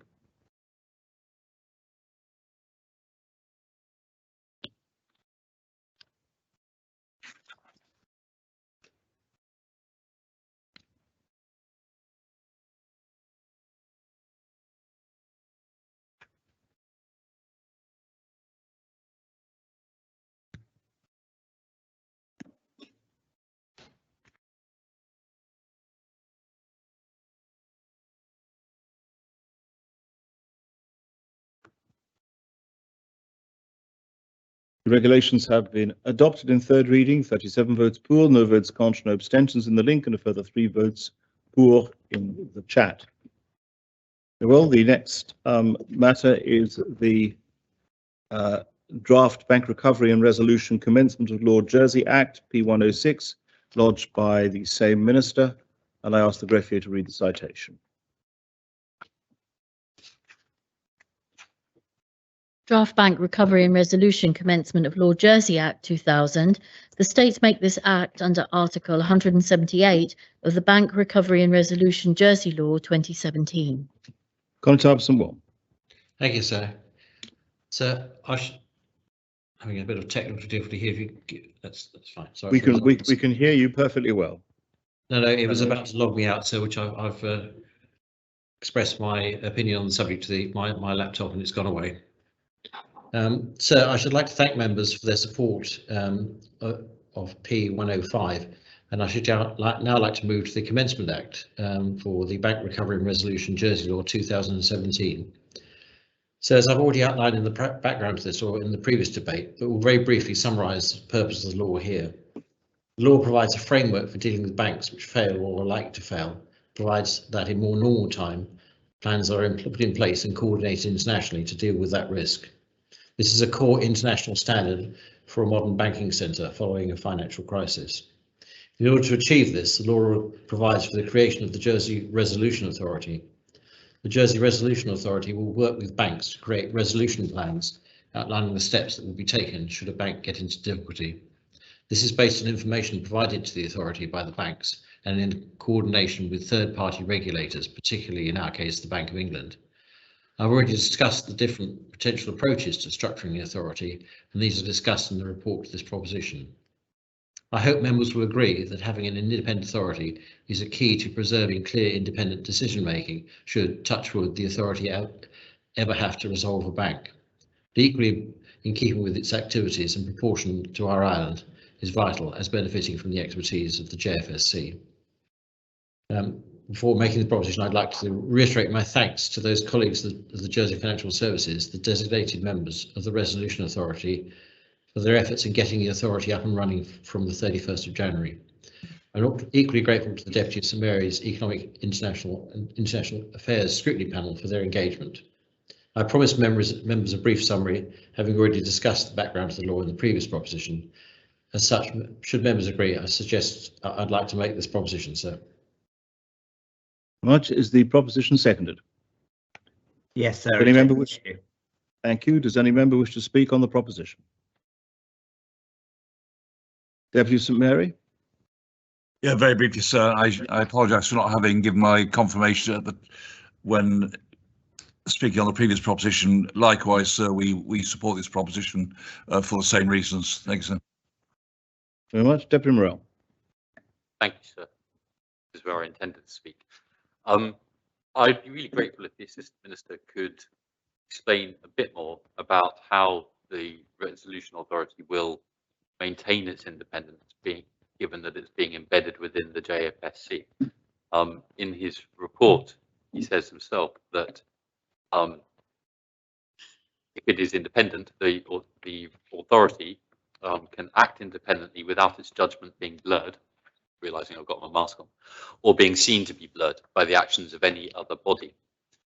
The trouble is, sir, is that he's embedding this within the JFSC. That is another body, and obviously most of us, most of the time, believe the JFSC is acting in the interest of the island, absolutely.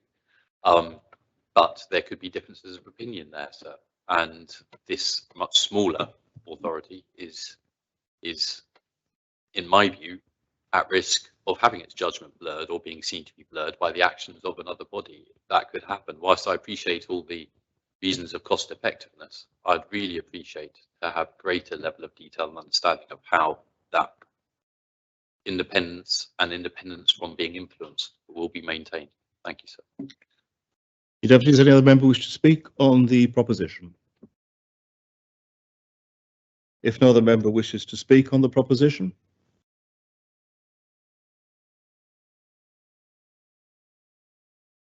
then I close the debate and call upon the Conor One to respond. Thank you, sir, and I thank the Deputy for his question, and I think on the face of it, it's a perfectly reasonable point to make, but it's quite clear to me, and I'm sure it's quite clear to the Chair of the Resolution Authority, that they are the authority in matters of bank resolution, and whereas they will be assisted by the Jersey Financial Services Commission and have 2 senior officials on their board, it is entirely clear to them that the decisions they make will be their own decisions and they will not be influenced by any regulatory concerns. They will also have in their possession information which the regulator may or may not have, or may not have in an up-to-date format. But I think certainly from my perspective, and having worked with the regulator as a managing director, and I'm aware of the information they collect, the Bank Resolution Authority will be using and collecting different information, and will effectively be making independent decisions which aren't entirely based on regulatory considerations. However, they will of course be relying on advice and assistance from the regulator, who, as I'm sure the Deputy knows, plays a crucial role in regulating banks at the moment. But the Resolution Authority's remit is much wider than regulatory considerations, and I'm entirely satisfied that they will make independent decisions, but they will of course be coordinating those decisions and taking advice from the regulator as they feel is appropriate. But it is a separate board and they have separate responsibilities, and I'm sure they will discharge those in the way that they have to. Thank you, sir. And I, on that basis, I make the proposition. Very well. I'll ask Greffy to place the voting link into the chat.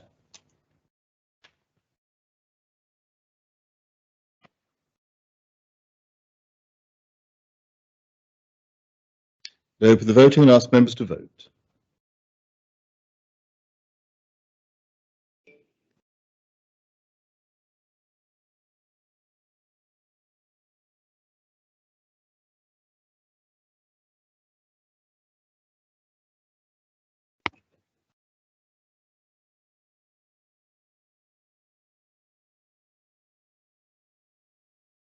Members have had the opportunity of casting their votes. Then I ask the greffier to close the voting.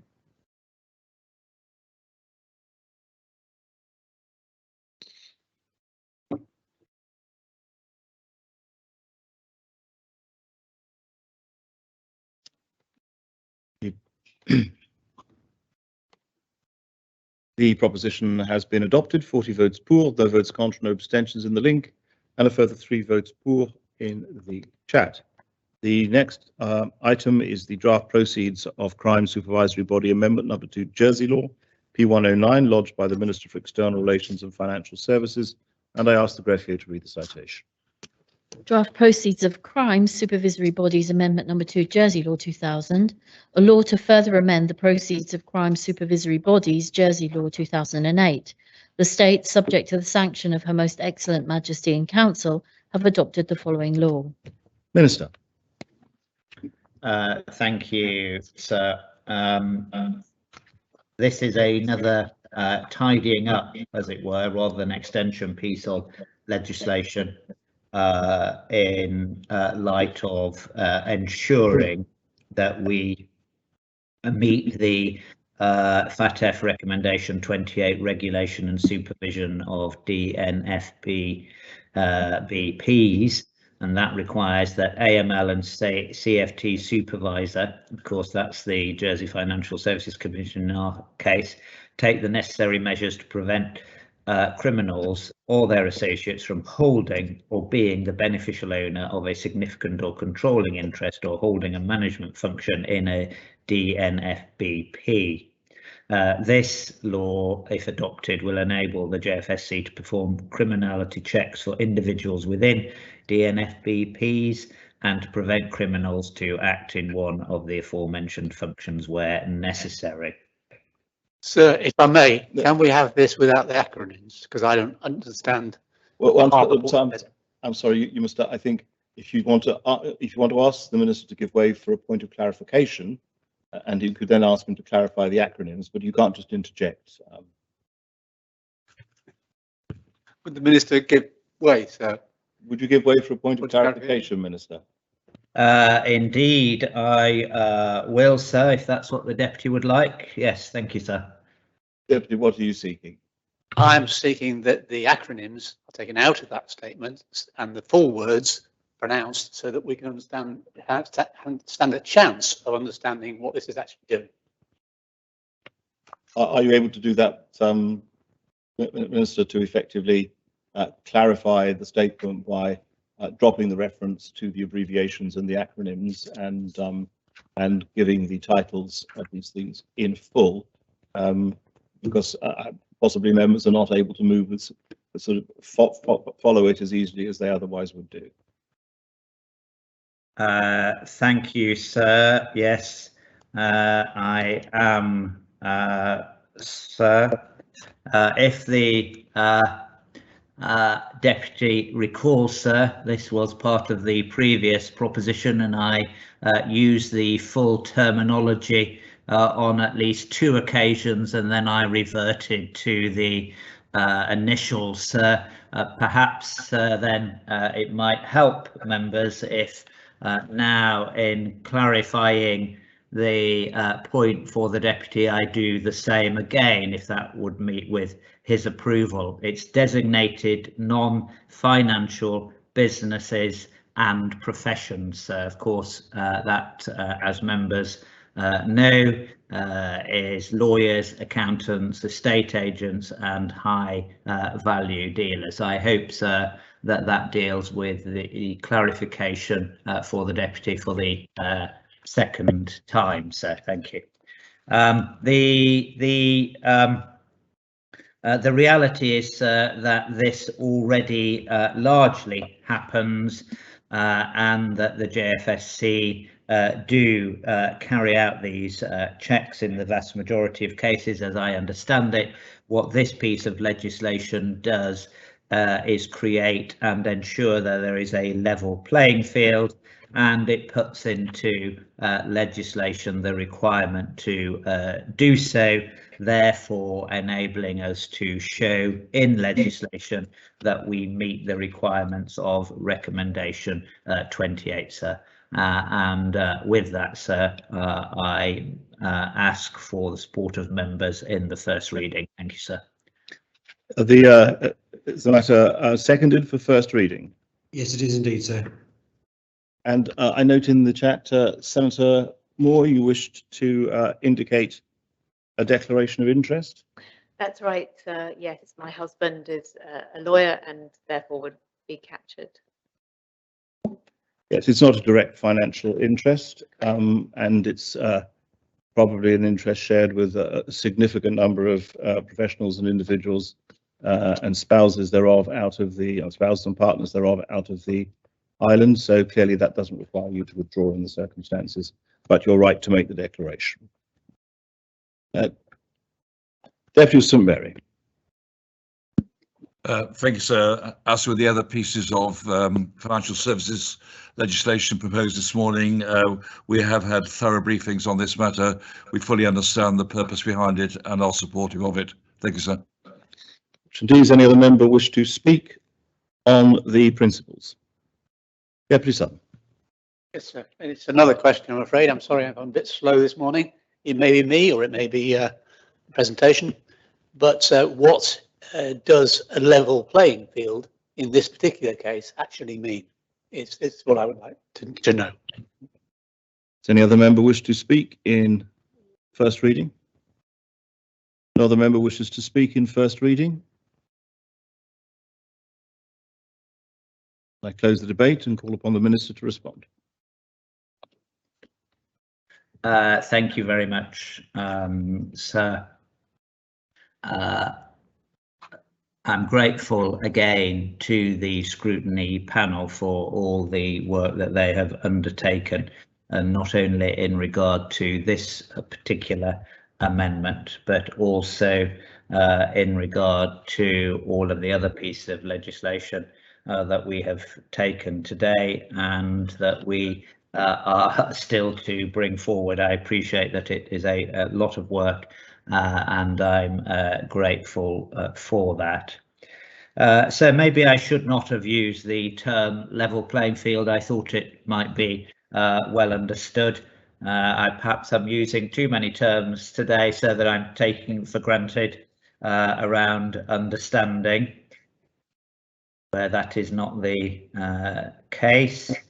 What it means in regard to these checks is that the same level of checks for the same senior management for each entity will be undertaken, and that it will all be done via the JFSC through a uniform process, so that there cannot be seen to be differentiation, and that is clear in the law, that it can't be said that one institution or one process is superior or different to the another, and that is what I meant in that regard.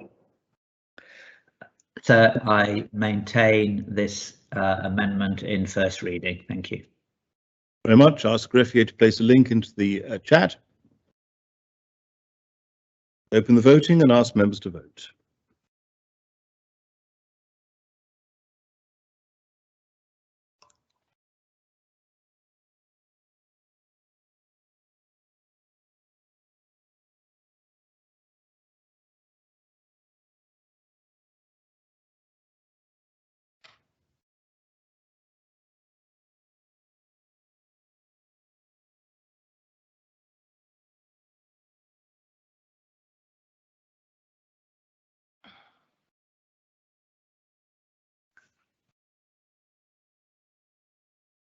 Members have had the opportunity of casting their votes. Then I ask the Greffier to close the voting.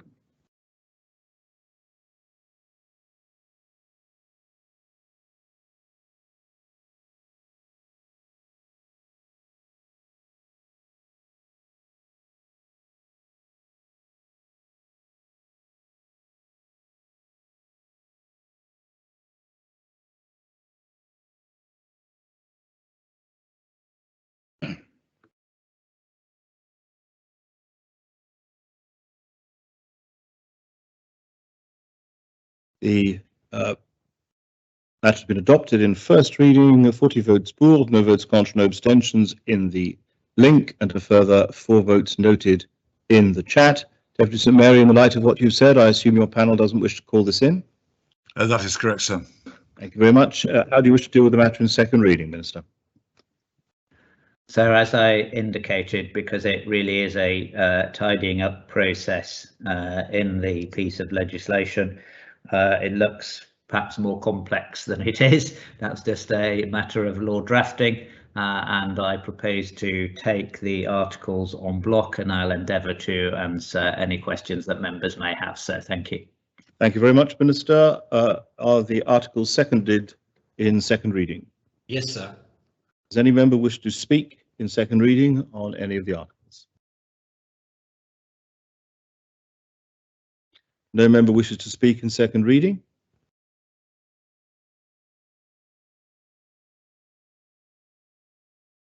Then I close the debate and ask the Greffier to place a vote into the chat.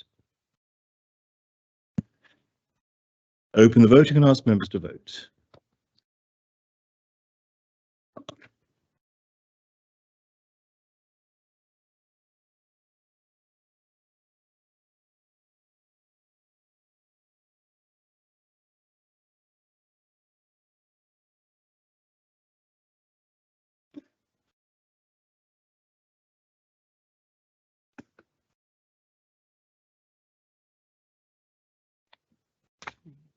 If members have had the opportunity of casting their votes, then I ask the Greffier to close the voting.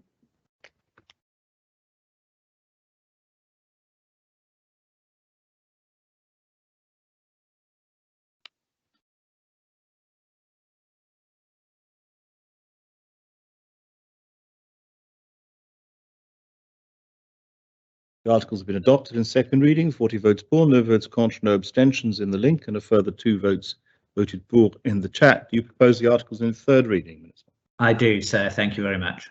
Are they seconded for third reading?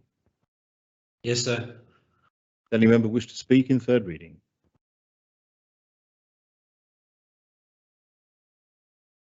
No member wishes to speak in third reading.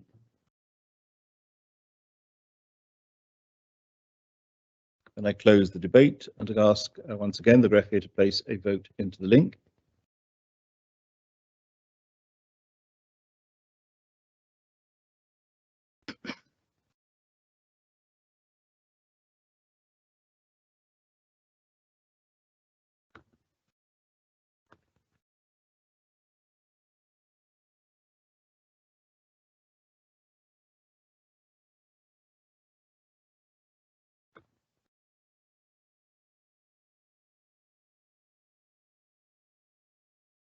Open the voting and ask members to vote.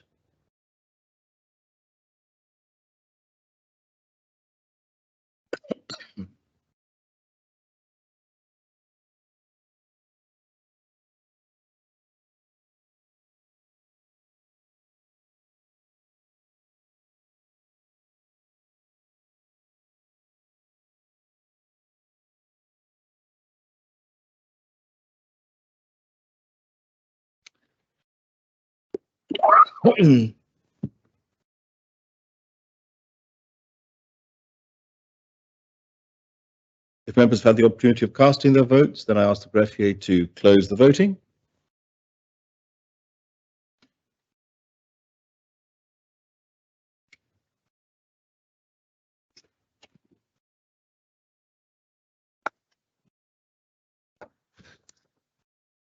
The law has been adopted in third reading, 37 votes for, no votes contra, no abstentions in the link, and a further 3 votes noted for in the chat. Very well. The next item is the draft elections transitional provisions Jersey regulations P110 lodged by the Privileges and Procedures Committee, and I ask the greffier to read the citation. Draft Elections Transitional Provisions Jersey Regulations 2000. The states make these regulations under Article 72 of the Elections Jersey Law 2002 and Article 18A of the Elections Expenditure and Donations Jersey Law 2014. Chair. Deputy Alps. Thank you, sir. Firstly, sir, I should say that PPC very much hopes that these transitional regulations will simply sit in the background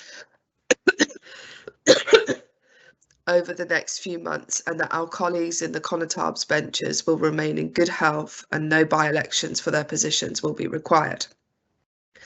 However, in order to ensure a smooth transition to the new electoral system agreed by this Assembly in July 2021, it is necessary to propose these regulations today. Part 3 of the Elections Miscellaneous Amendments Jersey Law 202, the Commencement Act, for which I shall be proposing as the next item of business, deals with changes required to the Conotabs Jersey Law 2008 to align the disqualification criteria for deputies in Conotabs, a change which addresses Recommendation 7 of the 2018 Election Observers Mission, EOM. I remind members that last year changes were agreed to the wording of Article 4C to make it explicit that a person who is an elected Conotab ceases to hold office upon becoming a disqualified person. The disqualification criteria in the existing law only related to a person's election as Conotab and not to their subsequent behaviour in office. The new Article 4 addresses this anomaly and ensures parity with the disqualification criteria for deputies in office. However, we are not able to implement these changes until closer to the June election, which is why I am proposing these transitional regulations today. The reason for this is that whilst Article 13.5 of the States of Jersey Law 2005 provides that there would not normally be an election to fill any deputy vacancy in the 6 months before an ordinary election, the timescale contained within the Conotabs Jersey Law 2008 is different. If there was to be a casual vacancy in the role of Conotab between now and June 2022, it is only if that vacancy occurs 2 months beforehand that no election would be ordered. This This is reflective of the importance of the Conotab's parochial responsibilities outside of their state's duties and the impact a vacancy in that role would have within a parish if left longer than 2 months. These transitional regulations will preserve the current law in relation to any Conotab by-election which could be needed in the next couple of months. I propose the principles. Thank you, sir. Thank you. Are the principles seconded? Any member wish to speak on the principles?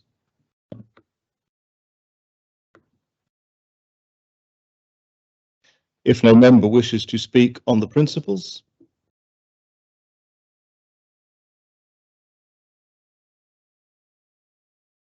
then I close the debate and ask the graphier to place a link. I'm sorry, that's literally just appeared. Presumably you pressed it before I closed the debate, Conotab of St Brelade. I believe I did, sir, but I won't hold it against you if you refuse my request. No, I think if you believe you did, then we will accept states members at their word, of course, and Conotab of St Brelade. It was briefly, sir, to thank the proposer and indeed wish her good health as she did for the constables, as she sounds to be suffering somewhat. But I think this, from my point of view, I think this is a sensible move. To leave the office of Constable vacant for 6 months is too long, and I'm supportive of the proposition. Thank you, sir. Very much, Conotabs. Any other member wish to speak on the principles? No other member wishes to speak on the principles. Then I close the debate and call upon the chair of PPC to respond. Thank you, sir, and I thank the Conotab of St Brelade for his kind words. And I sincerely hope that there are no Conotabs by-elections in the next few months. So I'd like to maintain the principles and ask the Assembly to approve. Thank you. I ask the graphier to place a vote into the link.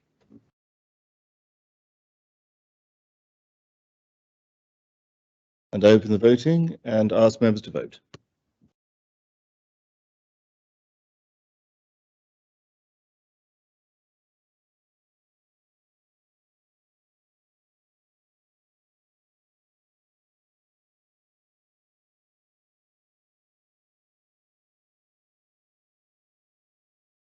If members have had the opportunity of casting their votes, then I ask the greffier to close the voting.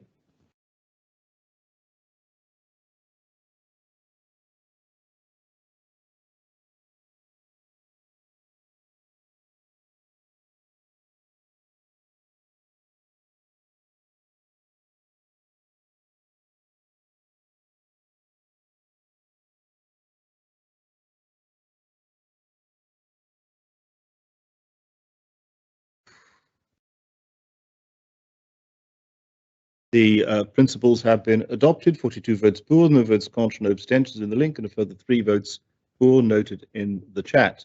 Senator Moore, does your committee wish to call this in? No, thank you, sir. How do you wish to deal with the matter in second reading, Deputy Alves?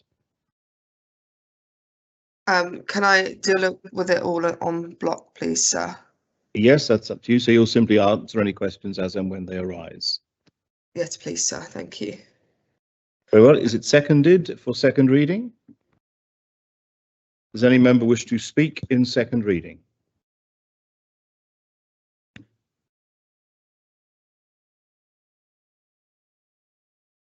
No member wishes to speak in second reading?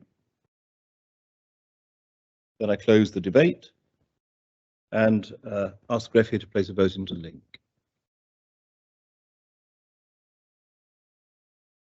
I open the voting and ask members to vote.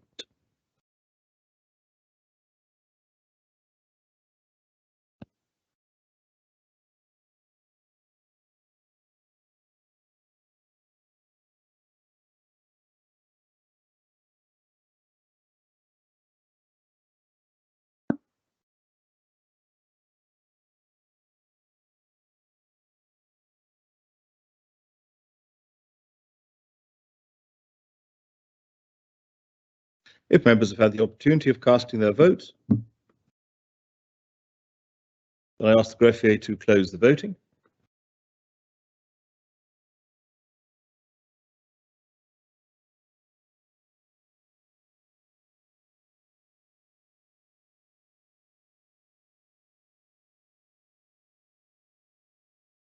Regulations have been adopted in second reading, 36 votes pour, no votes contra, no abstention in the link, and a further 4 votes pour in the chat.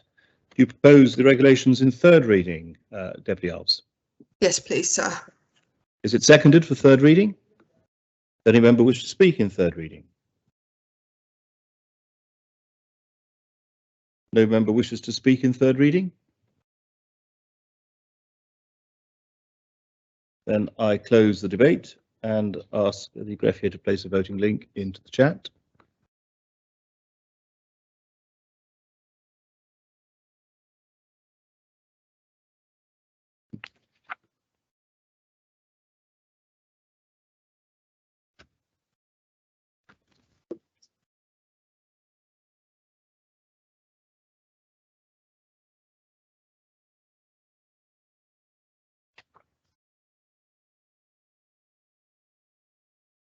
Open the voting and ask members to vote.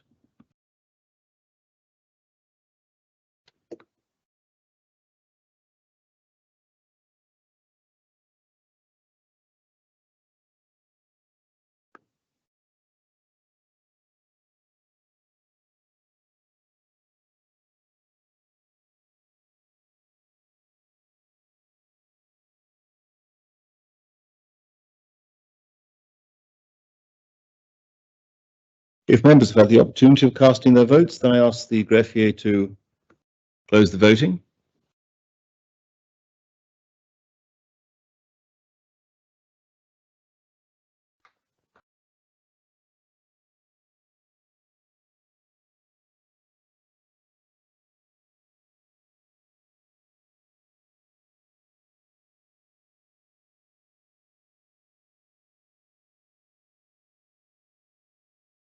The regulations have been adopted in third reading, 41 votes pour, no votes contra, no abstentions in the link, and a further 3 votes pour in the chat.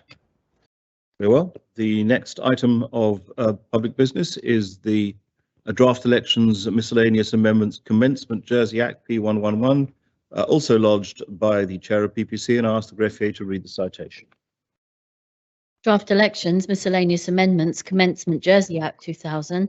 The states make this act under Article 106 of the Elections Miscellaneous Amendments Jersey Law 2000. Deputy Alves. Thank you, sir. Back in July 2021, after over 20 years of debates, this Assembly approved the Draft Elections Miscellaneous Amendments Jersey Law 202. This Commencement Act brings into effect all of the provisions made within that law from the date the Act is made, with the exception of 2 elements, Article 6 and Part 3. Article 6 inserts a new Article 7ZA in the Public Elections Jersey Law 2002, requiring electoral administrators to prepare in relation to each of their electoral districts before the 1st of November every year, a list of any empty properties at which no voters are registered.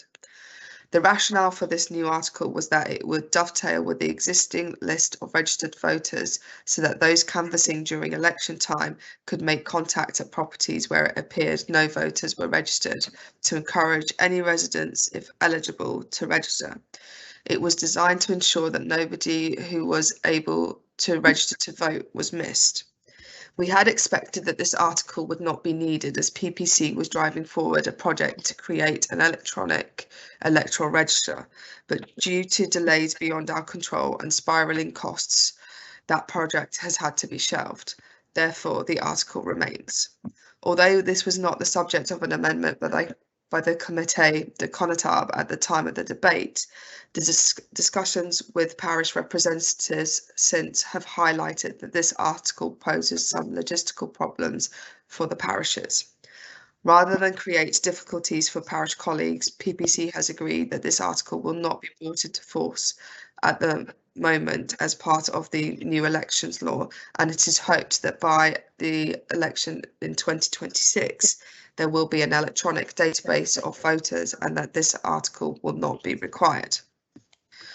Part 3 of the Elections Miscellaneous Amendments Jersey Law 202 deals with changes required to the Conathabs Jersey Law 2008 to align the disqualification criteria for deputies and Conatabs, which addresses recommendation 7 of the Election Observers Report. As explained in the previous debate, we are preserving the current law in relation to any Conatab by-election which could be needed in the next couple of months, and Part 3 will only come into effect on the 22nd of April 2022. Thank you, sir. Very much. Is the proposition seconded? Does any member wish to speak on the Commencement Act?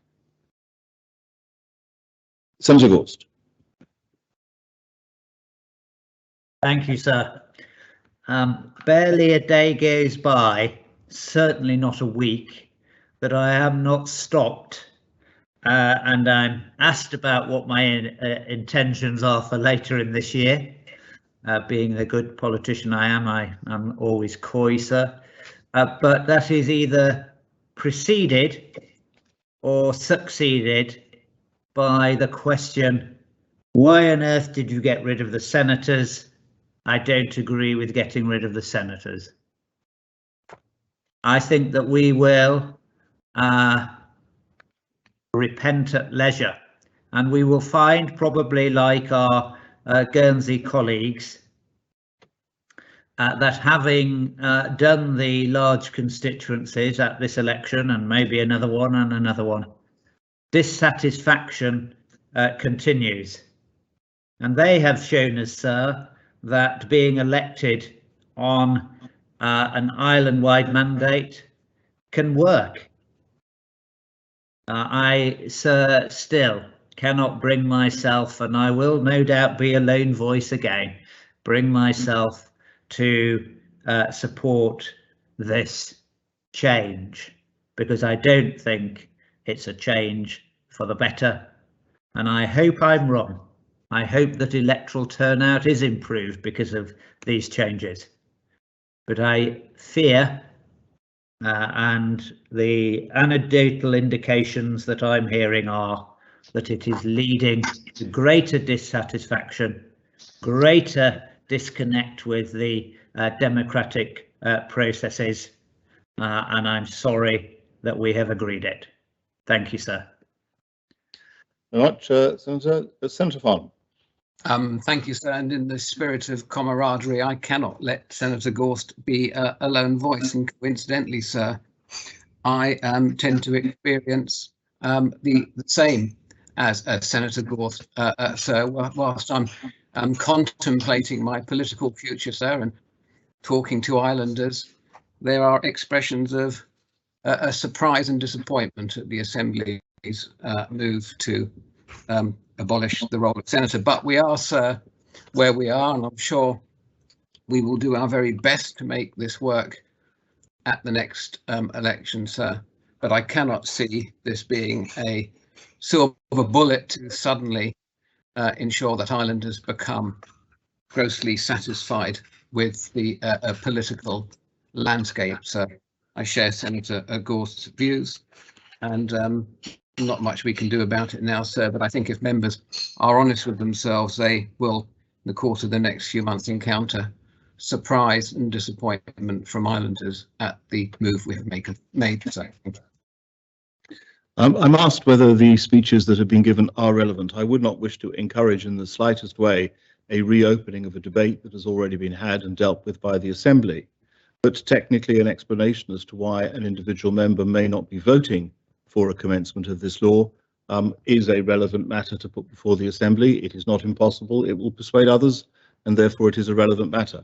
And therefore I cannot rule it out of order, but I would warmly encourage people not to give this, to turn this into a second debate on a matter that the Assembly has already decided. Deputy Young. Thank you, sir. I'm hoping that what I'm about to say will not breach your direction now, sir, but I think from my point of view, I do think I would like very much to record one or two comments today which for me will be the last opportunity I will have as a serving states member to deal with, I think, electoral structure matters. Having said that, I recognise that we have a simple decision today to implement what we've already decided, and I absolutely accept that. But I do express issues that I have seen that having in our sister island in Guernsey. I think their system of all island, every member being voted, is showing very good early signs of success. And of course, as the minister responsible for the island plan, I am concerned, sir, that we have a new structure now, which of course will, because of the forthcoming elections, members' candidacy or otherwise possibility of standing in those dedicated seats in particular areas, I think they are likely to be, it's likely to make it more difficult for members to take an all-island view when they're voting for proposals in an island plan, which are due to debate shortly, which may well not be in line with the direct views of their members, but interested in the whole island. So having said that, so I will obviously support this because it's too late. I regret that I did not put an amendment in at the time to look seriously at the Guernsey position, and I have no doubt whatsoever that in the fullness of time there will be a push to do so, sir. But I'm not arguing against this action. I just would like to put those thoughts on the record, sir, from my point of view, because I think it's being honest and realism.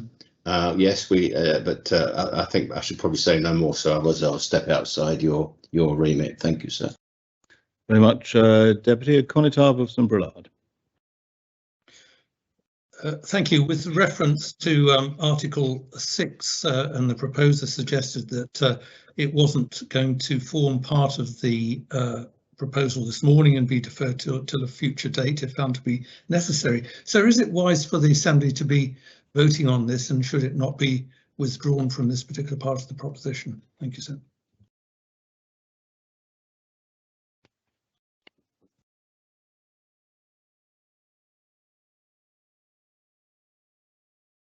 Well, the actual indication is in paragraph 1.1 of the draft act is that it says apart from Article 6 and Part 3, and therefore that is, even if the Assembly adopts this, it will be Article 6 and Part 3 will be excluded from it. So I'm not sure that I understand the point, Conitave.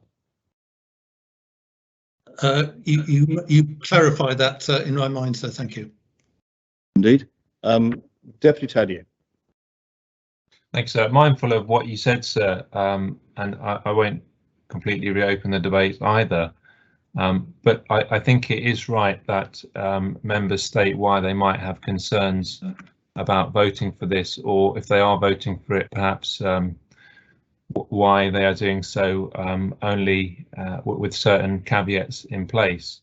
And I think it's understandable, especially that some senators stand up and say, recognise that there is, whether we think it's right or not, or well placed or not, there is a widespread affection for the role of senators, which is now being removed. And by voting for this, of course, we will give effect finally to all of those electoral changes that we've made. And I think that it has to be said that we know that this is a compromised position. For my part, I would much prefer to be giving the final approval to having a completely equitable system, and logical system, which has one type of states member. Personally, I would say elected in single seat constituencies with a single transferable vote. But we know that, of course, there are probably 48 other different variations on an ideal system in this Assembly alone, amongst the elected members, before we then go out into the wider public.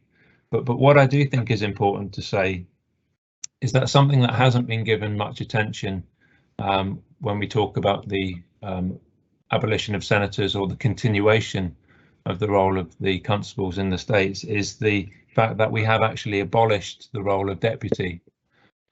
Let's not get confused, because of course the title of deputy still exists, but the fundamental link which exists between a small district within a parish, albeit the entirety of the parish itself or a section of that parish, has now been completely removed.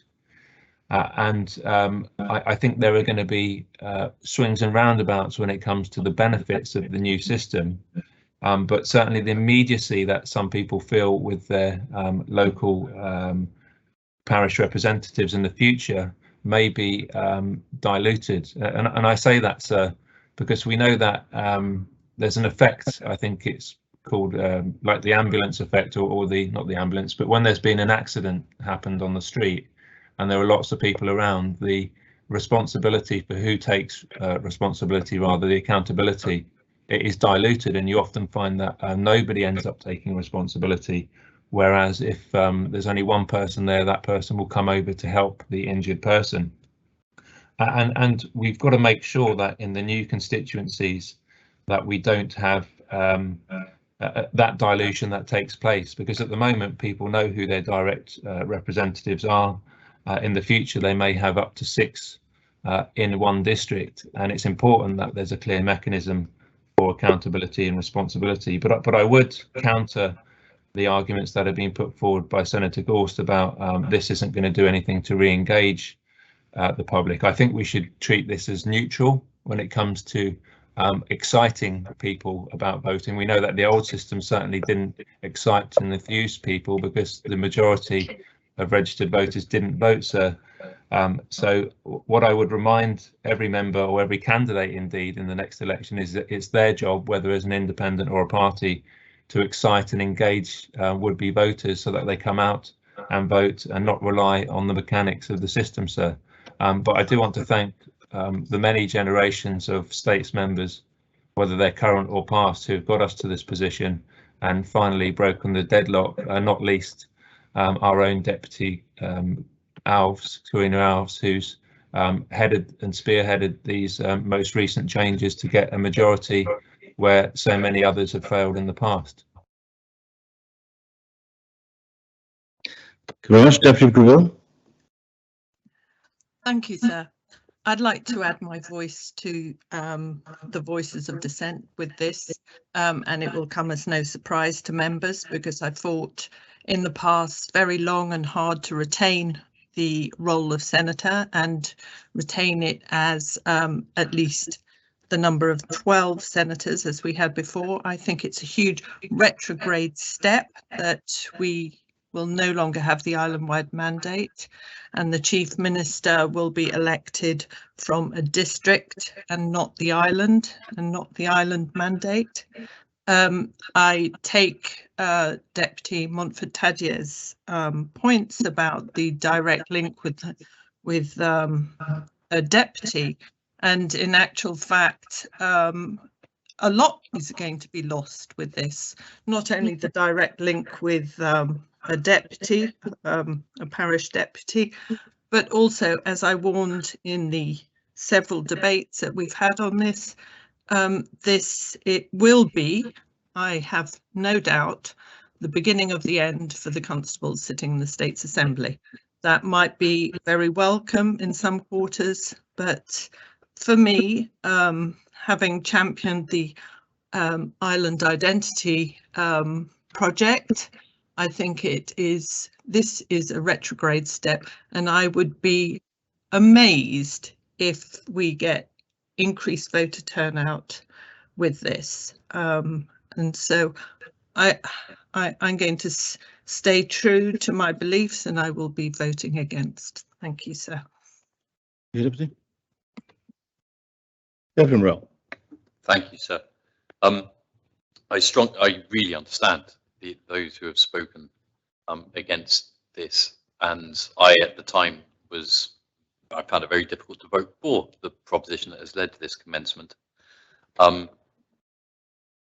Unfortunately, I feel strongly that the damage to the senators was done when they were taken away from being 12 to 8, and most importantly, when they stopped having a 6-year term that overlapped. And so you always had 6 senators remaining at the time of election. When that took place, when that disassemblement of the senatorial difference took place, it felt to me that the senators raison d'etre disappeared in many, many ways. And we saw this most keenly at senatorial hustings, which had descended in the main into farce. I understand the reasons for the senators, and to bring them back, I believe it would be necessary to bring them back with a term which alternates from those of deputies and constables. When I reluctantly voted for the change that has led to this commencement, I did so because in the hope of greater voter turnout, but also in the expectation of a much greater competition in a greater number of candidates for the seats in the districts. And I believe that from obviously we will only know at nomination time if that turns out to be correct, but from what I'm hearing and seeing, that is exactly what is happening.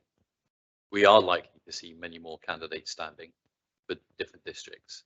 And whilst that's personally uncomfortable, it's extremely good for the island that we have more candidates. And that, in the end, was the main reason that I voted for these changes, was to see more candidates. And I believe we will have a highly competitive election. Whether more people turn out for that, yes, remains to be seen. But the fact that we will have a competitive election offering choice to islanders, I think is a very good thing. And so whilst I still feel very reluctant and reticent about these changes, we need to give them the chance to see if we do get more candidates, and as a result of those more candidates, if we also get a greater turnout. It wouldn't be right for people to be elected unopposed. It isn't right for people to be elected unopposed. And I think these changes will mean that no deputy is elected unopposed. Also, just picking up on Deputy of Gruville's last point, which was about the Connétable. I said this at the time of the debate. I will do everything to oppose the Connétables being removed from the Assembly whilst I am in this Assembly myself. They now hold the parish system entirely within their grasp. It is up to the Connétables to stand up, to show the energy and dynamism that is required of that role, to bring their parishes together. They cannot now say that it is their deputy that is not doing it, etc., or look elsewhere. I think we have strengthened the parish system by making it quite clear that Connétables are the guardians of the parish system, and that I will defend the Connétables in that role, and I will support the Connétables in delivering the energy and dynamism that is necessary for the role of Connétable in the parishes. And I'm sure there are members of the Assembly here who one day, today are not deputies, but do think that perhaps one day they might like to sit as Connétable, because it is a different role to that of deputy. But it is an incredibly important one. And I will not, I opposed initially the 2019, the first set of, the first proposition that came this way, which was very similar and looked for the bigger districts, but it also removed the Connétables from the states, and I would not support that. I only supported these changes because the Connétables were left untouched, and that for me remains the case. And so I do not think that Deputy of Gruville need fear the breakdown of the parish system and the kind of sidelining of the Connétables.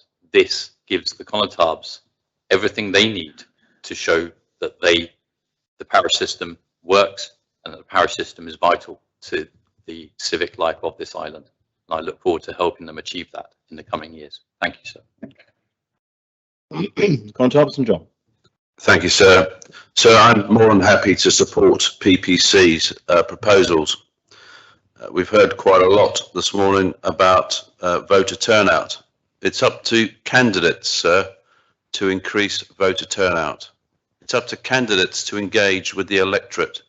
It is our responsibility. I share the concerns about the All-Ireland mandate, but none of the dissenters this morning brought an amendment to give us 36 All-Ireland seats and 12 constables. So it's too late. Let's get behind PPC. Let's do our very, very best to get the turnout up in June 22 and not down. We saw a reduction in turnout, sir, when this Assembly ignored the wishes of the people in a referendum. And it is up to us to rebuild that trust and get the voter turnout up. I encourage everybody to support the proposals in front of us today so that we can get going, get engaged with people. And I, like Deputy Moran, in 2012, so I wrote to the Electoral Commission supporting larger districts and the retention of constables, because I also believe we'll have more contested seats in both constable and deputies. Let's get behind PPC. It's too late to start arguing, and let's get on with it. Thank you, sir. Much kind to St Mary. St Mary. Thank you, sir. I can only agree that the greatest loss to the island for our electorate is the removal of the senators. Instead of removing the remaining 8 senators, we should have returned the 4 that were lost. Parishioners and indeed people across the island have made it known to me that they do not approve of our decision to remove the senators at all. A mistake has been made and the electorate have said so. We are here to represent our electorate, something that is not happening. The island electorate do not approve the loss of senators or the new constituencies. I will vote against this. 2 wrongs do not make a right. Thank you, sir. Well, does any other member wish to speak on the proposition? No other member wishes to speak? Then I close the debate and call upon Deputy Alves to respond. Thank you, sir. I think the discussions this morning have been quite indicative of the difficulties we've faced over the past 20 years. And I'd just like to thank all the members that have contributed to this debate. I also want to thank the Assembly as a whole for embracing the changes to our electoral system so far. PPC has worked tirelessly since 2018 to bring about these changes to the electoral process. And our aim was to address the EOM recommendations as we were tasked to do. But our focus has always been in making the system better and fairer for islanders. It's not right that so few members of the public turn out to vote. High electoral turnouts reflect strong and robust democracy. I hope that members, or I think members need to have faith in this new system and to at least give it a chance to establish. And I hope that there can be more positivity about this. The committee will continue its work to support greater political engagement within our communities through outreach initiatives planned by the state's GREF. But this is not just PPC's job. We all have a part to play in encouraging and supporting good people to stand as candidates and reminding people to register, and most importantly, urging people to vote in June. So it's important that members encourage people to vote and engage with this process. So I hope that we can move forward. We've been brave and we've made a change. There's no perfect system. And maybe a lot of the things that members have brought up this morning, we can look at to make changes in the future. But for now, let's support this new system. I'm hopeful that the changes brought about today will invigorate the elections and be positive for our island. So I commend the Commencement Act and I ask for the appel. Thank you. Thank you very much, Deputy. I ask Greffier to place a voting link into the chat. I open the voting and ask members to vote.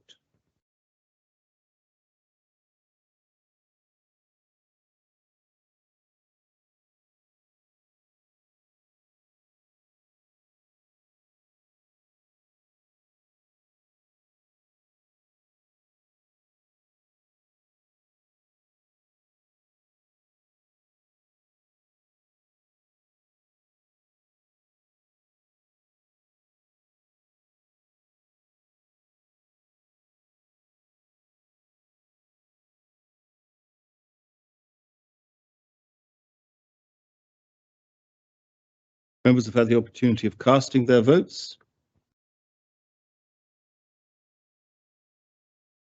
Then I ask the greffier to close the voting.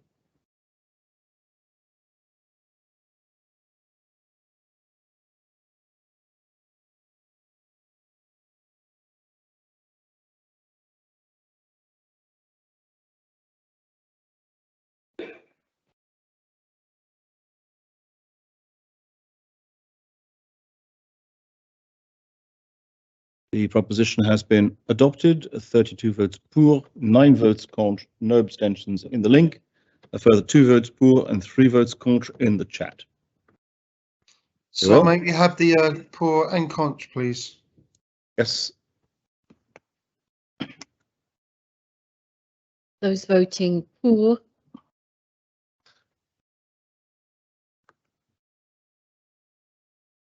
Those voting for, sorry, in the chat, Deputy Ayer and the Deputy of St. One, and in the link, Deputies Ward and Labby, Doublé, Morale, the Connétable of St. John, Deputy Martin, Deputy Hegerin, Deputy of St. Martin, the Connétable of Grouville, Deputy Wickenden, Deputy Pinnell, Deputy Truscott,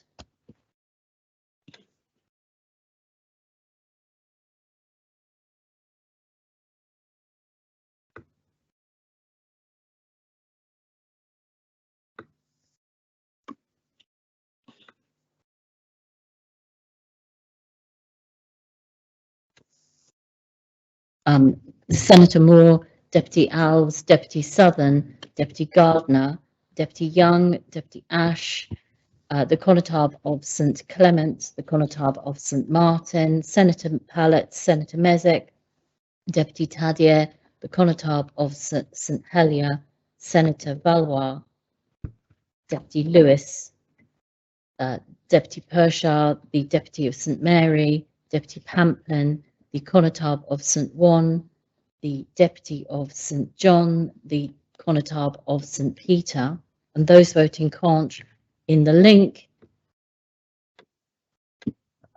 Senator Farnham,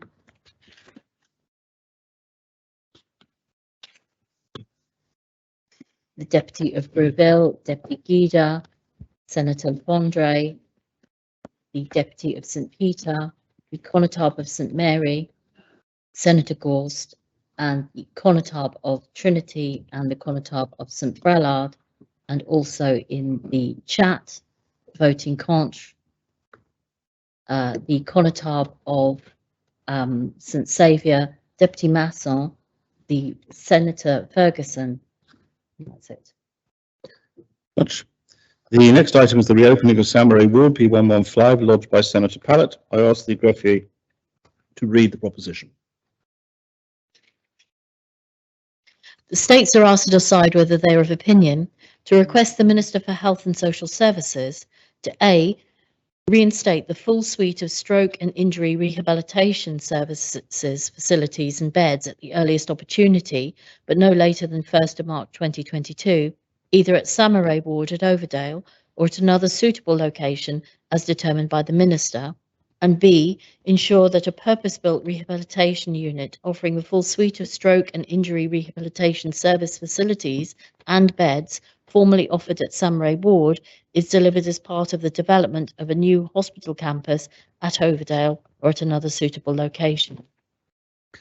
Before moving to the debate on the proposition, this was being subject to a possible amendment by the Minister for Health and Social Services. Do I understand, Minister, from your email overnight that you have withdrawn that amendment?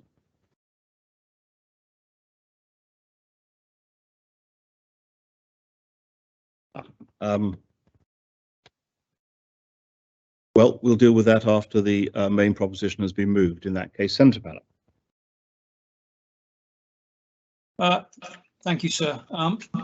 As you say, we've all received an email from the Minister overnight in regards to the amendment, and it would have been good to have heard from the Minister an early stage. But I think I'm going to have to just to carry on with my original speech rather than trying to deal with anything that may come out of any comments that the Minister may make. It was disappointing that I think I really start with that. It's disappointing that the email was sent at the 11th hour. Not only was the email last night sent, well, literally at the 11th hour because it was almost 11 o'clock. The amendment itself was lodged at the 11th hour. After some 5 or 6 weeks after the original proposition was lodged, and was lodged without any consultation or any negotiation or any discussion with myself or the Council of St John's, and I find that particularly disappointing. I prepared 2 lengthy speeches for this debate. And I'm afraid the email that was sent last night still leaves me somewhat concerned as to what are the actual intentions of the Minister, because although he says he's going to withdraw his amendment, I'm not clear as to what his intentions are in regards to the proposition itself. So I think I really need to go through the speech, the lengthier speech I prepared for the amendment to really put to the Assembly and to the public the reasons behind why I believe we need to not only reinstate Summer Rate Ward as a matter of urgency, but ensure that we have rehabilitation facility and services that meet the needs and expectations of islanders in the short term, in the intermediate term, whilst a new hospital is built, and also whilst and also at the new hospital campus, if and when it's built at Overdale. So I am going to proceed with my my longer speech, and I apologise for the length of the speech because it does pick up on an awful lot of issues that have come to light over recent weeks. And what I think I first want to do is I first want to thank all the islanders, all the patients and the families that have provided personal experiences and stories to myself and Constable of St John's. There are many, some of which I'm going to quote. Today, sir. Some of them are heartrending, and I think will hit the hearts of not just States members but also the public that are listening. I want to thank them because I think they're brave. I think they, to have been through a stroke or been through a serious injury, and then talk about it as openly as some have, is brave. Some of the people that have discussed their treatment, or in some cases lack of treatment, are currently in the service, and some have only just gone home. But it's important, I think, that members understand the depths of the issues, and I'm going to deal with many of the issues that are within the amendment. So I apologise if I occasionally mention the amendment, but I think it's important that I cover the issues that were brought up in the amendment, as well as those that are in the proposition itself and those that are within the personal experiences of the patients or families that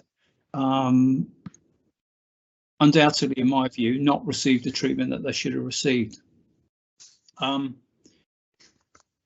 So it's disappointed me and many others that the Minister has sought to undermine the basis for my proposition for the reinstatement of Summer Rate Ward and the provision of a dedicated rehabilitation unit for the island in the long term by bringing Senator, I'm going to take the unusual step of interrupting you very briefly.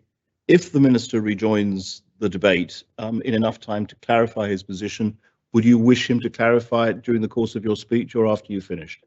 So if the Minister, I've emailed the Minister back this morning, thanking him for withdrawing his amendment and just laying out various issues that I think I would like him to commit to and clarify to the Assembly, which I think may shorten the debate and not need some of the lengthy speeches that I expect we're likely to get today, which I think will be a benefit to the Assembly, to the public, to staff, to the health service in general. And I think we'll just clarify the situation and make life so much easier in terms of this debate. So if he is available and can do that, he knows what I need to know. And I suppose sorry to interrupt you again. My question was, do you want to be interrupted during your speech? It would Yes. be very unusual, but it does seem to me that the length of your speech, you have told us, depends upon what the Minister confirms, and members might like to know that in advance so that you can have the... the Deputy of St Juan has just indicated he's present in the debate.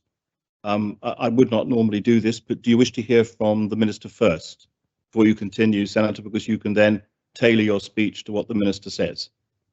I think that would help everybody, sir. Well, in which case, I'm going to technically say you're giving way for a point of clarification, which is a clarification that you do not know what the Minister's position is. That's technically, I think, probably correct, although members won't rely on me to make the same ruling again. Deputy St Juan, are you able just to clarify? We have a point of order from Deputy Martin. Deputy Martin. Yeah, sorry, sir. I hope it is a point of order. This is very unusual to me. You've interrupted the proposition. The Senator is bringing the proposition to ask the Minister has withdrawn the amendment. I mean, he can speak anytime, but I've never heard this before, sir. But you might be being helpful, but I think it is a point of order. Why would we do this? As we've never, cannot remember from memory ever doing this, sir. Thank you.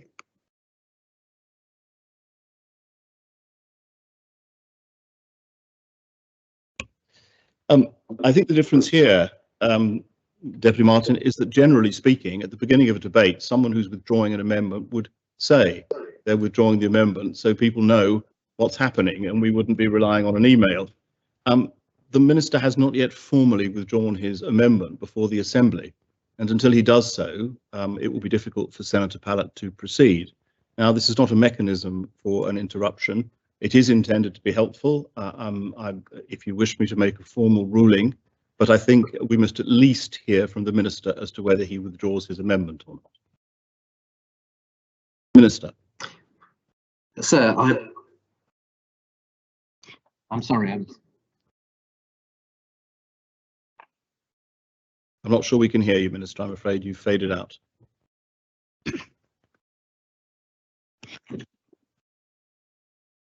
Sir, can you hear me now? Yes, we can hear you now, Minister. I'm just trying to get to grips with technology here.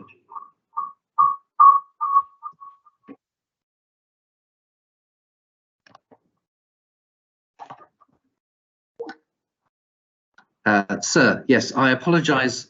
I was not in the Assembly when you called me to confirm that we are withdrawing the amendment. So I formally confirm that I'm withdrawing the amendment to P115 that I previously lodged. And I think the correct procedure now is for Senator Pallett to make his proposition. And I will speak during the debate, but it's not for me to speak now, I believe. The proposition has not yet been made. So, sir, I would hope that Senator Pallett would be able to make his case, and I will respond during the debate. Very well, I think that's obviously the correct procedure and an acceptable way of proceeding, Minister. You've confirmed that the amendment is withdrawn. Senator, I'm sorry that I interrupted you. Perhaps it was unnecessary of me to do so, and I hope I've not knocked you off your course too much, but please do continue with your proposition. No, sir. I've actually virtually only 2 or 3 sentences into the actual speech itself. So I'm happy to pick up from where I left off. Thank you. I'll start by saying that the Ministry Senior Management Team do, of course, have every right and had every right to bring in amendments. But the reality of what they were seeking to do was to nullify P115 by proposing to carry on delivering stroke and serious injury rehabilitation services, firstly on Plemmoor Ward in the General Hospital, and then by replicating the service in the new hospital when and if it's built on the Overdale site, the site that currently houses Samurai Ward. Both the Minister and his Medical Director have been clear that the services provided to islanders has not been of the standard that they should have been. And I'll set out later in this speech what this has meant to so many islanders who have had to endure a substandard service because of the unnecessary and damaging relocation of rehabilitation services from the purpose-built unit at Samurai Ward to the cramped and ill-equipped medical ward that is Plemmoor Ward in the hospital. But why did this have to happen in the first place? Who made the decision to uproot rehabilitation services from its well-equipped and successful home on Samurai Ward? And why, when it became clear that Samurai Ward could not be used for its intended new purposes, supporting COVID patients, has it been used to house other services or to be used for its administration, while seriously ill islanders have, as the Minister has admitted, been treated in a less than satisfactory way on Plemmoor Ward since May 2020. I'm going to quote many times as I speak to you today from islanders who have had the benefit of the excellent facilities previously provided at Samurai Ward, and from patients and their families who have had to endure substandard services whilst being treated on Plemmoor Ward, and some who experience both good and not so good. These are not made up stories or comments. They are not a fiction of my imagination.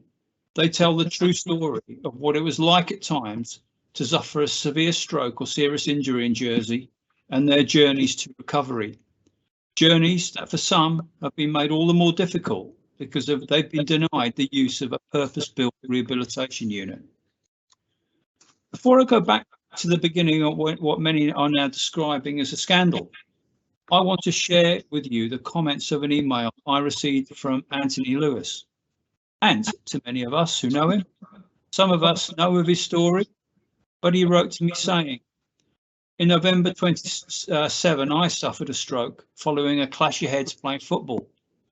I spent a couple of weeks at the General Hospital before moving on to Samurai Rehabilitation Ward at Overdale.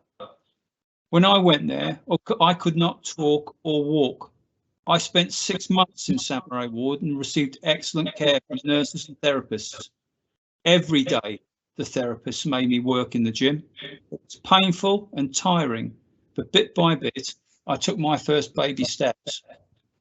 By the time I left Samurai Ward, I was beginning to walk, but my speech had not returned. By 2010, I'd completed the London Marathon. In 2012, I'd cycled with lots of friends from the Stroke Association from London to Paris. None of this would have been possible without the rehabilitation I received on Samurai Ward. I consider Ant a friend. He's one of the most determined, brave and intelligent people I've been fortunate enough to meet in my life, and he is convinced that had he suffered his injury after Samurai closed, he would have not have made the recovery he has, because he would not have had the benefit of the intensive and focused services that the staff at Samurai provided. It's highly likely he would have been discharged before any real progress had been made and had to rely on inadequate services provided in the community. He needed 6 months of intensive treatment to set him on his journey to recovery, and importantly, not to have been discharged after 13 weeks or less and losing the benefit of the excellent facilities provided at Samurai. But why the closure of Samurai in the first place? At the time of closure, I was an Assistant Minister for Health and Community Services. For those of you that are unaware, I delegated responsibility for adult mental health services and was chair of both the Quality and Performance and Risk Governance Committees. Yet, I was unaware of the decision to close Samurai Ward and use the building to treat recovering COVID patients until I read it in the media. I've asked in a written question who made the decision, and to date have not received a clear answer. But it is clear that whoever made the decision to clear Samurai Ward of rehabilitation patients to support COVID patients hadn't done their homework, as there's no piped oxygen within Samurai, so it wasn't actually used for COVID patients at any point.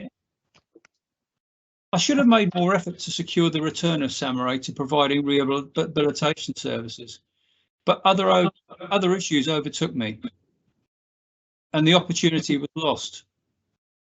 I've not heard the Minister at any point, either today or in his report, in the State's briefing or the briefings to the media, say sorry for the grief and upset he and his senior management team have caused by transferring rehabilitation services to the General Hospital on Plemmer Ward.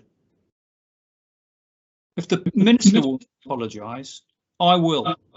And I'm sincerely sorry that so many patients have been let down at a time in their lives when they should have expected the best treatment and the best opportunity for recovery. Sir, I would like members to now focus on the amendment to my proposition. I know he's withdrawing it, sir, but I just want to focus on some of the things that were included within it. In my opinion, it is more a standalone proposition than an amendment, as it completely changes, no sir, destroys the thrust of my proposition. It attempted to retain rehabilitation services as it currently is set up in Plemel, by plastering over the cracks in a service that, in his own words, has not been as good as it should have been. This while setting out how the service can be improved in the months and years to come. The jam tomorrow scenario, that seems to be the mantra of this government.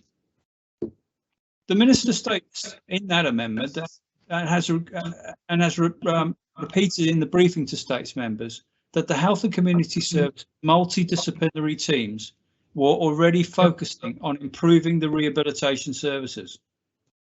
At what point in time did the Minister, his medical director and his Director General actually come to realise that the rehabilitation service was in crisis and not delivering the standard of care on Plemmer Ward that islanders deserve and had come to expect previously on Samurai Ward? The patient stories in my report to the proposition speak for themselves.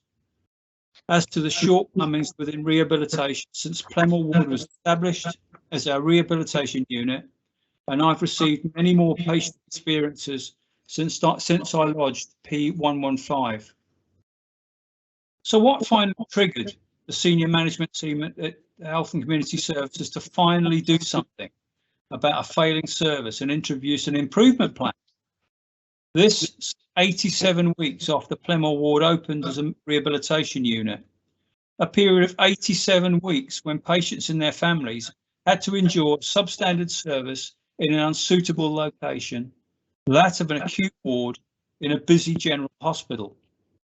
I also believe it true to say that the hard-working and dedicated staff in the unit have had to provide care and support to patients in an environment that they are well aware was not up to the necessary standards, but have nevertheless done their very best in trying circumstances since the period of 87 weeks, and we're still counting. To quote one recent patient, sir, in short, I cannot believe anyone who has experienced the care provided in Plemmer Ward could, in good conscience, call it a rehabilitation ward. This ward is a standard hospital ward and in a general hospital. As the whole island appreciates, standard wards such as Plemmer are substandard across the whole building. A rehabilitation ward simply cannot be substandard or even equivalent to a standard ward, because what counts is providing a high quality environment in which people can work hard to get better. As a patient in a general hospital, I've been utterly shocked at the lack of facilities available to patients and visitors. Sir, neither myself or supporters of this proposition blame in any way whatsoever staff on Plymouth Ward for the experience that patients have suffered over an extended period, as they have done their very best to support patients. The blame for any gaps in the service, lack of equipment, poor facilities, or shortage of qualified staff lie firmly at the door of the Minister and his senior management, whose ideas have become entrenched in delivering the Jersey Care model, a model that has meant that patients have been unacceptably been forced out of hospital before they are ready into a community service that either can't cope or is not ready to cope.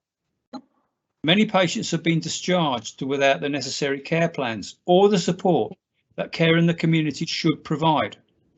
Discharge at times has taken place irrespective of the harm and damage that it could inflict on patients' health outcomes and that of their families, and the processes have undoubtedly put unnecessary pressure and stress that in turn has led to staff leaving the service and the requirement for more and more bank staff. For 87 weeks, this has been allowed to continue by the Minister and his Director General, whilst the purpose-built, refurbished, welcoming 27-bed rehabilitation unit on Samurai Ward at Overdale has laid dormant because of their mismanagement. There's been every opportunity to reopen Samurai Ward since it was closed some 18 months ago, but they have chosen. The initial reason for the closure was the need to provide a facility to support COVID patients.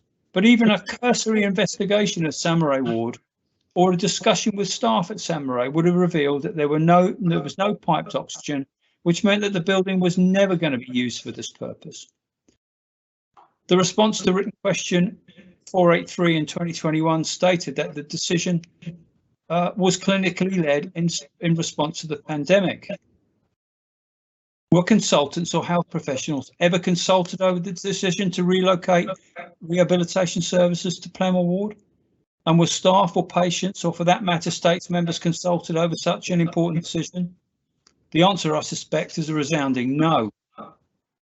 When COVID couldn't be used as a reason for closing Samurai, cost-cutting became the motive, and the cost saving of 1.8 million was cited in the government's accounts as the driver for closure. Samurai was not used and was never likely to be used for treating COVID patients. So why not open for its intended use? Written question 483 also revealed that there was actually very little difference in the running costs between Samurai Ward and Plymouth Wards, with the difference being less than £100,000 per annum. So where was the saving of 1.8 million made as shown in the accounts? Was this yet another mistake in providing information? The sort of incompetence that's recently led to the department having to admit they got the figures wrong over the number of physios and occupational therapists that had left rehabilitation service. If allowing Samurai Ward to stay closed for so long is not a scandal of the highest order, then I don't know what is. And we should be embarrassed to admit that we allowed this to happen under our watch. For 87 weeks, patient after patient after patient has had to endure a rehabilitation unit that has not been fit for purpose and has clearly lacked some of the most basic care and rehabilitation necessities. Sir, senior HSC management and the Minister for that matter need to seriously look themselves in the mirror and ask the question whether they seriously believe that they can turn Plymouth Ward, an acute medical ward, into anything that will ever approach a dedicated rehabilitation unit. If the answer is yes, then in my view, they need to move on, because people in the island, the people we represent, expect better from their politicians and highly paid civil servants. The public frankly expect better decisions from those entrusted to look after one of our most important needs, our health.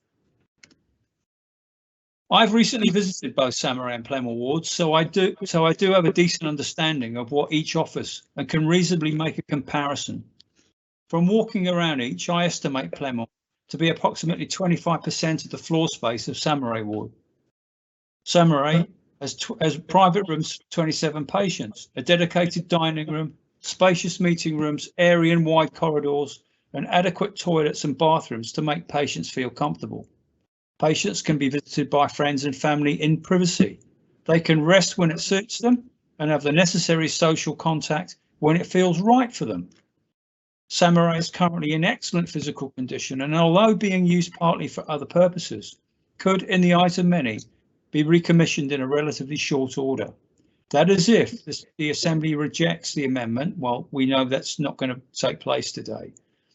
By supporting the amendment, and that's not taking place, I'm sorry, sir, I have little time to change the speech. You will be supporting the rehabilitation, you will be supporting the continued use of cramped acute ward with 2 6-bed bays and 4 single rooms as the basis for rehabilitation in Jersey for the next 5 or 6 years. Plemore, as I have witnessed, is extremely busy for much of the day, but especially at visiting time. It offers absolutely no privacy to patients and families. It's a difficult environment for staff to provide quality care in, and offers little space in which to make the improvements the Minister is relying on to convince members, sir, that he can pull a rabbit out of a hat and turn Plemore Ward into a fully functioning and dedicated rehabilitation unit. If you don't believe me, then ask the Minister and go and take a look yourselves. So, unlike Samurai Ward, that has 2 large gym areas and ample space for all the necessary therapies to be provided, Plemore uses half of 1 bed bay for physiotherapy. There's no dedicated dining room or space where patients can relearn basic life skills to allow them to feel comfortable to return home. The toilet and bathroom facilities are poor, and the ward cannot even provide the most basic of storage facilities. It is frankly ludicrous in my mind that the Minister and his senior management team believe that they can turn Plemore Ward from what it is currently into something that replicates the majority of facilities on offer at Samurai. And unfortunately, the result will be that even more islanders will be let down and not provided the best possible facilities and opportunity for the recovery that they deserve. Sir, you don't have to take my word for it. The wife of another recent patient has recently told me.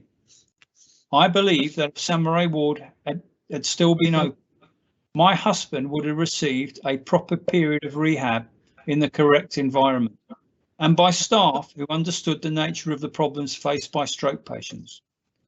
What is sorely needed is the reinstatement of Samurai Ward, because the treatment given in Samurai Ward is not only for stroke patients who need very specialised care, but also for other types of rehab, and it is impossible to do this adequately in a ward with 12 beds and few specialised staff. They are her words, not mine. Another quote from a very well-known local resident who has experienced rehabilitation in both Samurai and Plemore Ward reads, "What a difference from Samurai. We were in bays of 6 wards squashed together with no privacy, where everything, included the bed, had to be moved when a cleaner, healthcare assistant or nurse wanted to see a patient to help or to do the bed or clean. There was little physiotherapy space, and occupational therapy took a corner of the physio gym. Worse than this, the gym could be moved into another area or closed down at little notice. How pathetic. It is an absolute disgrace and an insult to the people of Jersey. There is a superb and modern facility lying empty at Overdale, which could be reopened tomorrow, with a bit of common sense and will on the part of the decision makers that closed it. All the rehab staff in the General Hospital who spent time on Samurai Ward bemoan the closure and do not understand the reasoning behind it. To the last one, they would urge and long for its replacement. So what of the much vaunted improvement plan that was mentioned for the first time in the report to the amendment and was given further prominence in the briefing given to states members last week? We are told that an improvement group was set up in December 2021. Oh, and by coincidence, sir, my proposition to reinstate Samurai Ward was lodged in December 2021 and is based on the inadequate service being provided, received by patients in what HCS accepted as being a rehabilitation unit that has not met expectations. What would have happened if P115 had not have been lodged? Well, I'd like to suggest very little, and patients would still have had no hope of the service improving. I have no doubt P115 has embarrassed the Minister and his officers into actually sorting out the mess that exists within rehabilitation at present, and finally start to provide a rehabilitation service that islanders in dire need deserve. Why has it taken P115 and the bravery of so many patients and their families by telling their stories to finally push the Minister and his senior management into doing something about the scandalous lack of support provided for stroke sufferers and others with serious injuries, both within Plemwell Ward and when discharged back home? We must remember that this is at a time in their lives when that support should have been there without question and should have provided the hope that they needed when facing a difficult recovery period. To quote another patient, it was with disbelief that I learned that the world-class Samurai Rehabilitation Ward had been closed and that the incredible and dedicated team had been disbanded. Sadly, I know of cases of people who have suffered strokes, accidents and other afflictions since my own stay on Overdale, who were left to languish in the general hospital or in nursing homes without equipment or facilities, or the assistance or treatment from trained and dedicated professionals. The report on the amendment mentions clinical audit and the intention to report to the Sentinel Stroke National Audit Programme as part of the improvement plan. Why has it taken HCS so long to commit to clinical audit regarding stroke service provision? We've no idea when the department made this commitment or whether they've decided to engage as a result of P115 and have simply reacted in a way that is seen finally to be making an effort to improve standards. Maybe the Minister can be more forthcoming in when decisions about improvements were considered, or has it actually been a reaction to the criticism he and his department has received, along with the increasing number of poor patient experiences that have come to light more and more in recent months and weeks?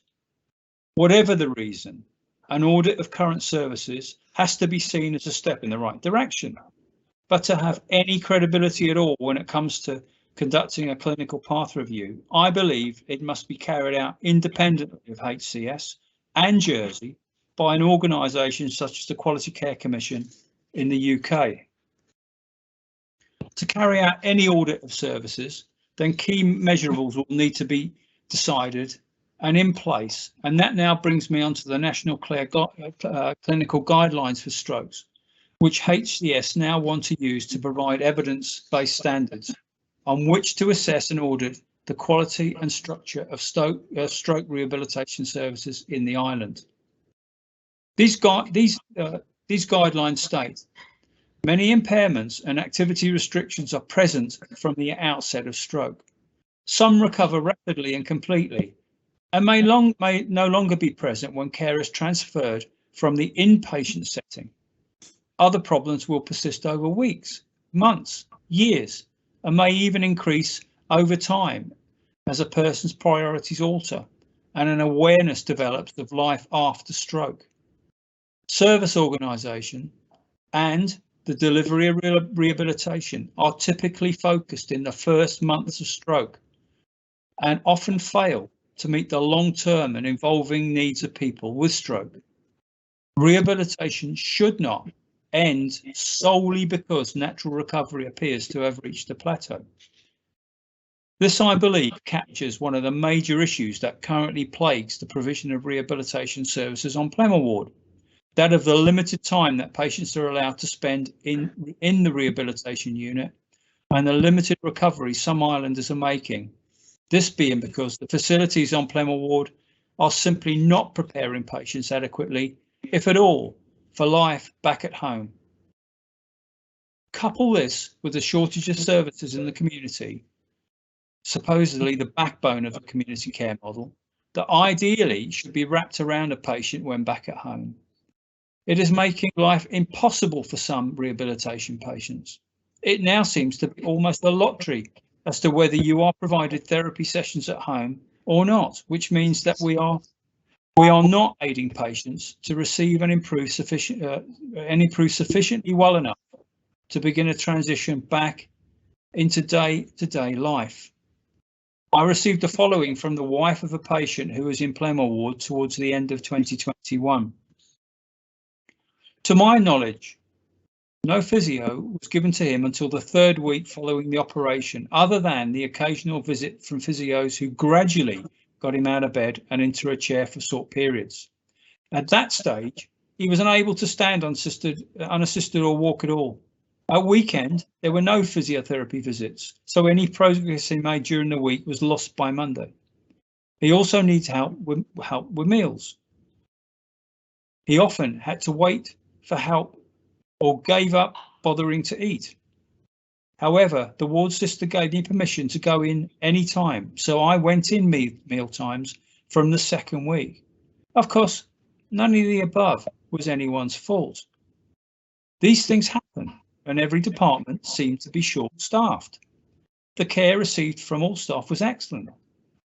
He finally came home on the 30th of October, and on the Monday, occupational therapists came to check if I had all I needed and to see if we were managing.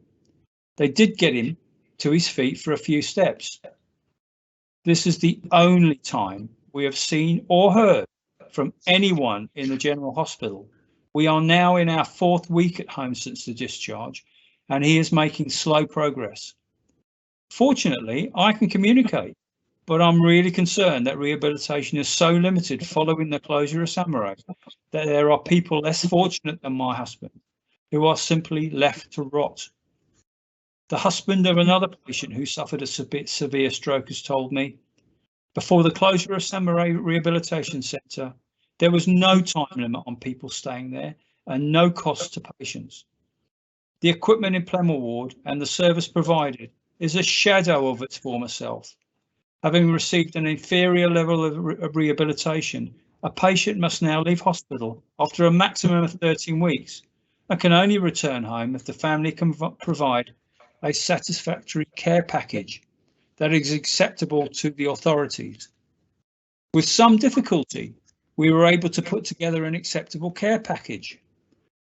After 3 weeks at home and with no physiotherapy, my wife said, I feel as if I've been neglected and I am worse now than when I left hospital.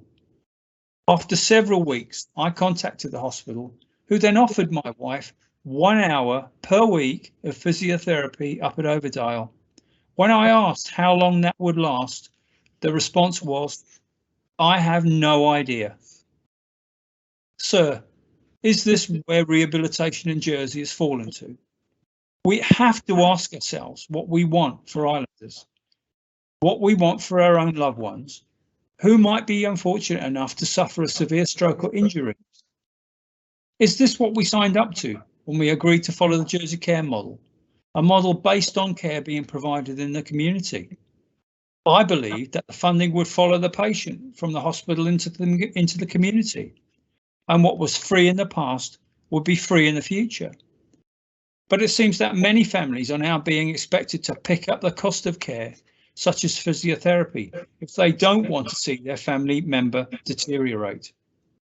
So to be clear, we are now following the National Clinical Guidelines for Strokes rather than any other guidelines, such as the NICE guidelines.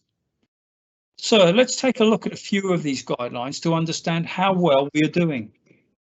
And I quote from the guidelines, people with stroke should be actively involved in their rehabilitation through having their feelings, wishes and expectations for recovery understood and acknowledged, by participating in the process of goal setting unless they choose not to, and being given help to understand the process of goal setting and to define and articulate their personal goals. People with stroke should be helped to identify goals that are meaningful and relevant to them and challenging but achievable, and aim to achieve both short-term and long-term objectives. Have achievement measured and evaluated in a consistent way, and include family or carers where this is appropriate. People with stroke should be supported and involved in a self-management approach to their rehabilitation goals. To many that have been through Plymouth Ward since it became our rehabilitation unit, these statements are both unrecognisable and unbelievable, and certainly do not represent the journey that they and their loved ones have been on. And again, I wanted to share the experiences of a carer of a recent patient in Plymouth Ward. I was asked to attend a Zoom meeting with various members of his medical team, including a physiotherapist, who informed me that there was nothing more they could do for him, and would I therefore please arrange to have him transferred to a care home. I was totally shocked by the sudden decision to discharge him, since he was receiving speech and language therapy and was responding quite well. When I inquired as to whether his treatment would continue after he left hospital, it all became a bit vague. I felt he was being discharged way too soon, and in the event I was given very little time to find a care home that would take him. I tried repeatedly to get more information about his condition from the nursing staff, who simply told me I would need to speak to the doctor in charge on Plymouth Ward, who just happened to be away at the time. I believe that if Samurai had been open, my husband would have received a proper period of rehab in the correct environment and by staff who understood the nature of the problems faced by stroke patients. Where in this story, as in many others, do the feelings and wishes of patients get taken seriously and taken into account when considering what is best treatment and where it should take place? Too often patients and their families are ignored and forced into a decision that they are not equipped or prepared for. Sir, there are concerning issues that run through many of the personal experiences of islanders who've been through Plymouth Ward. Poor communication, a failure to engage with patients and family, a lack of consistent physiotherapy, occupational therapy and speech therapy, discharge from hospital before patients are prepared and at short notice, failure to provide adequate care packages for those patients being discharged home, and disturbingly, the shifting of costs from health and community services to the patient. The national guideline also states that there is good quality evidence that more therapy improves the rate of recovery and outcome within the first 6 months after stroke, and that therapy targeted at other activities of daily living should take specific, progressive and practiced, it should be progressive and practiced frequently and incorporated by the entire healthcare team into routine activities on the stroke unit every day of the week, rather than confined to lengthy sessions separated by long periods of inactivity. Since Samurai Ward closed, it's clear that from the experience of patients that the amount and consistency of therapy treatments is not meeting national guidelines, and I believe is unlikely to in the confined space that is Plymouth Ward. The lack of consistent physiotherapy and occupational therapy is not meeting the national guidelines that state. People with stroke should accumulate at least 45 minutes of each appropriate therapy every day at a frequency that enables them to meet their rehabilitation goals, and for as long as they are willing and capable of participating. With the current limitations on both gym space and basic occupational therapy equipment, I seriously doubt any patient that has been through Plymouth Ward or who are there now are currently meeting this guideline. If space is the issue, and if you had visited both wards as I have, you can clearly see it is, the simple answer for the short term is to relocate the unit back to Samurai Ward, where all the necessary space, facilities and equipment exists. So I'm very sorry to interrupt you, but standing orders require me at this time to take a check at least. Could you indicate how much further you have to go in your speech so members can take a decision on adjournment? Sir, I've got a considerable way to go. Well, in which case, I think it may be, unless members wish to continue until you've finished, an appropriate time to invite the adjournment. Is the adjournment? The adjournment is proposed, Senator. Well, then you will carry on after the adjournment at 2:15. Thank you, sir. Well, the Assembly stands adjourned until 2:15.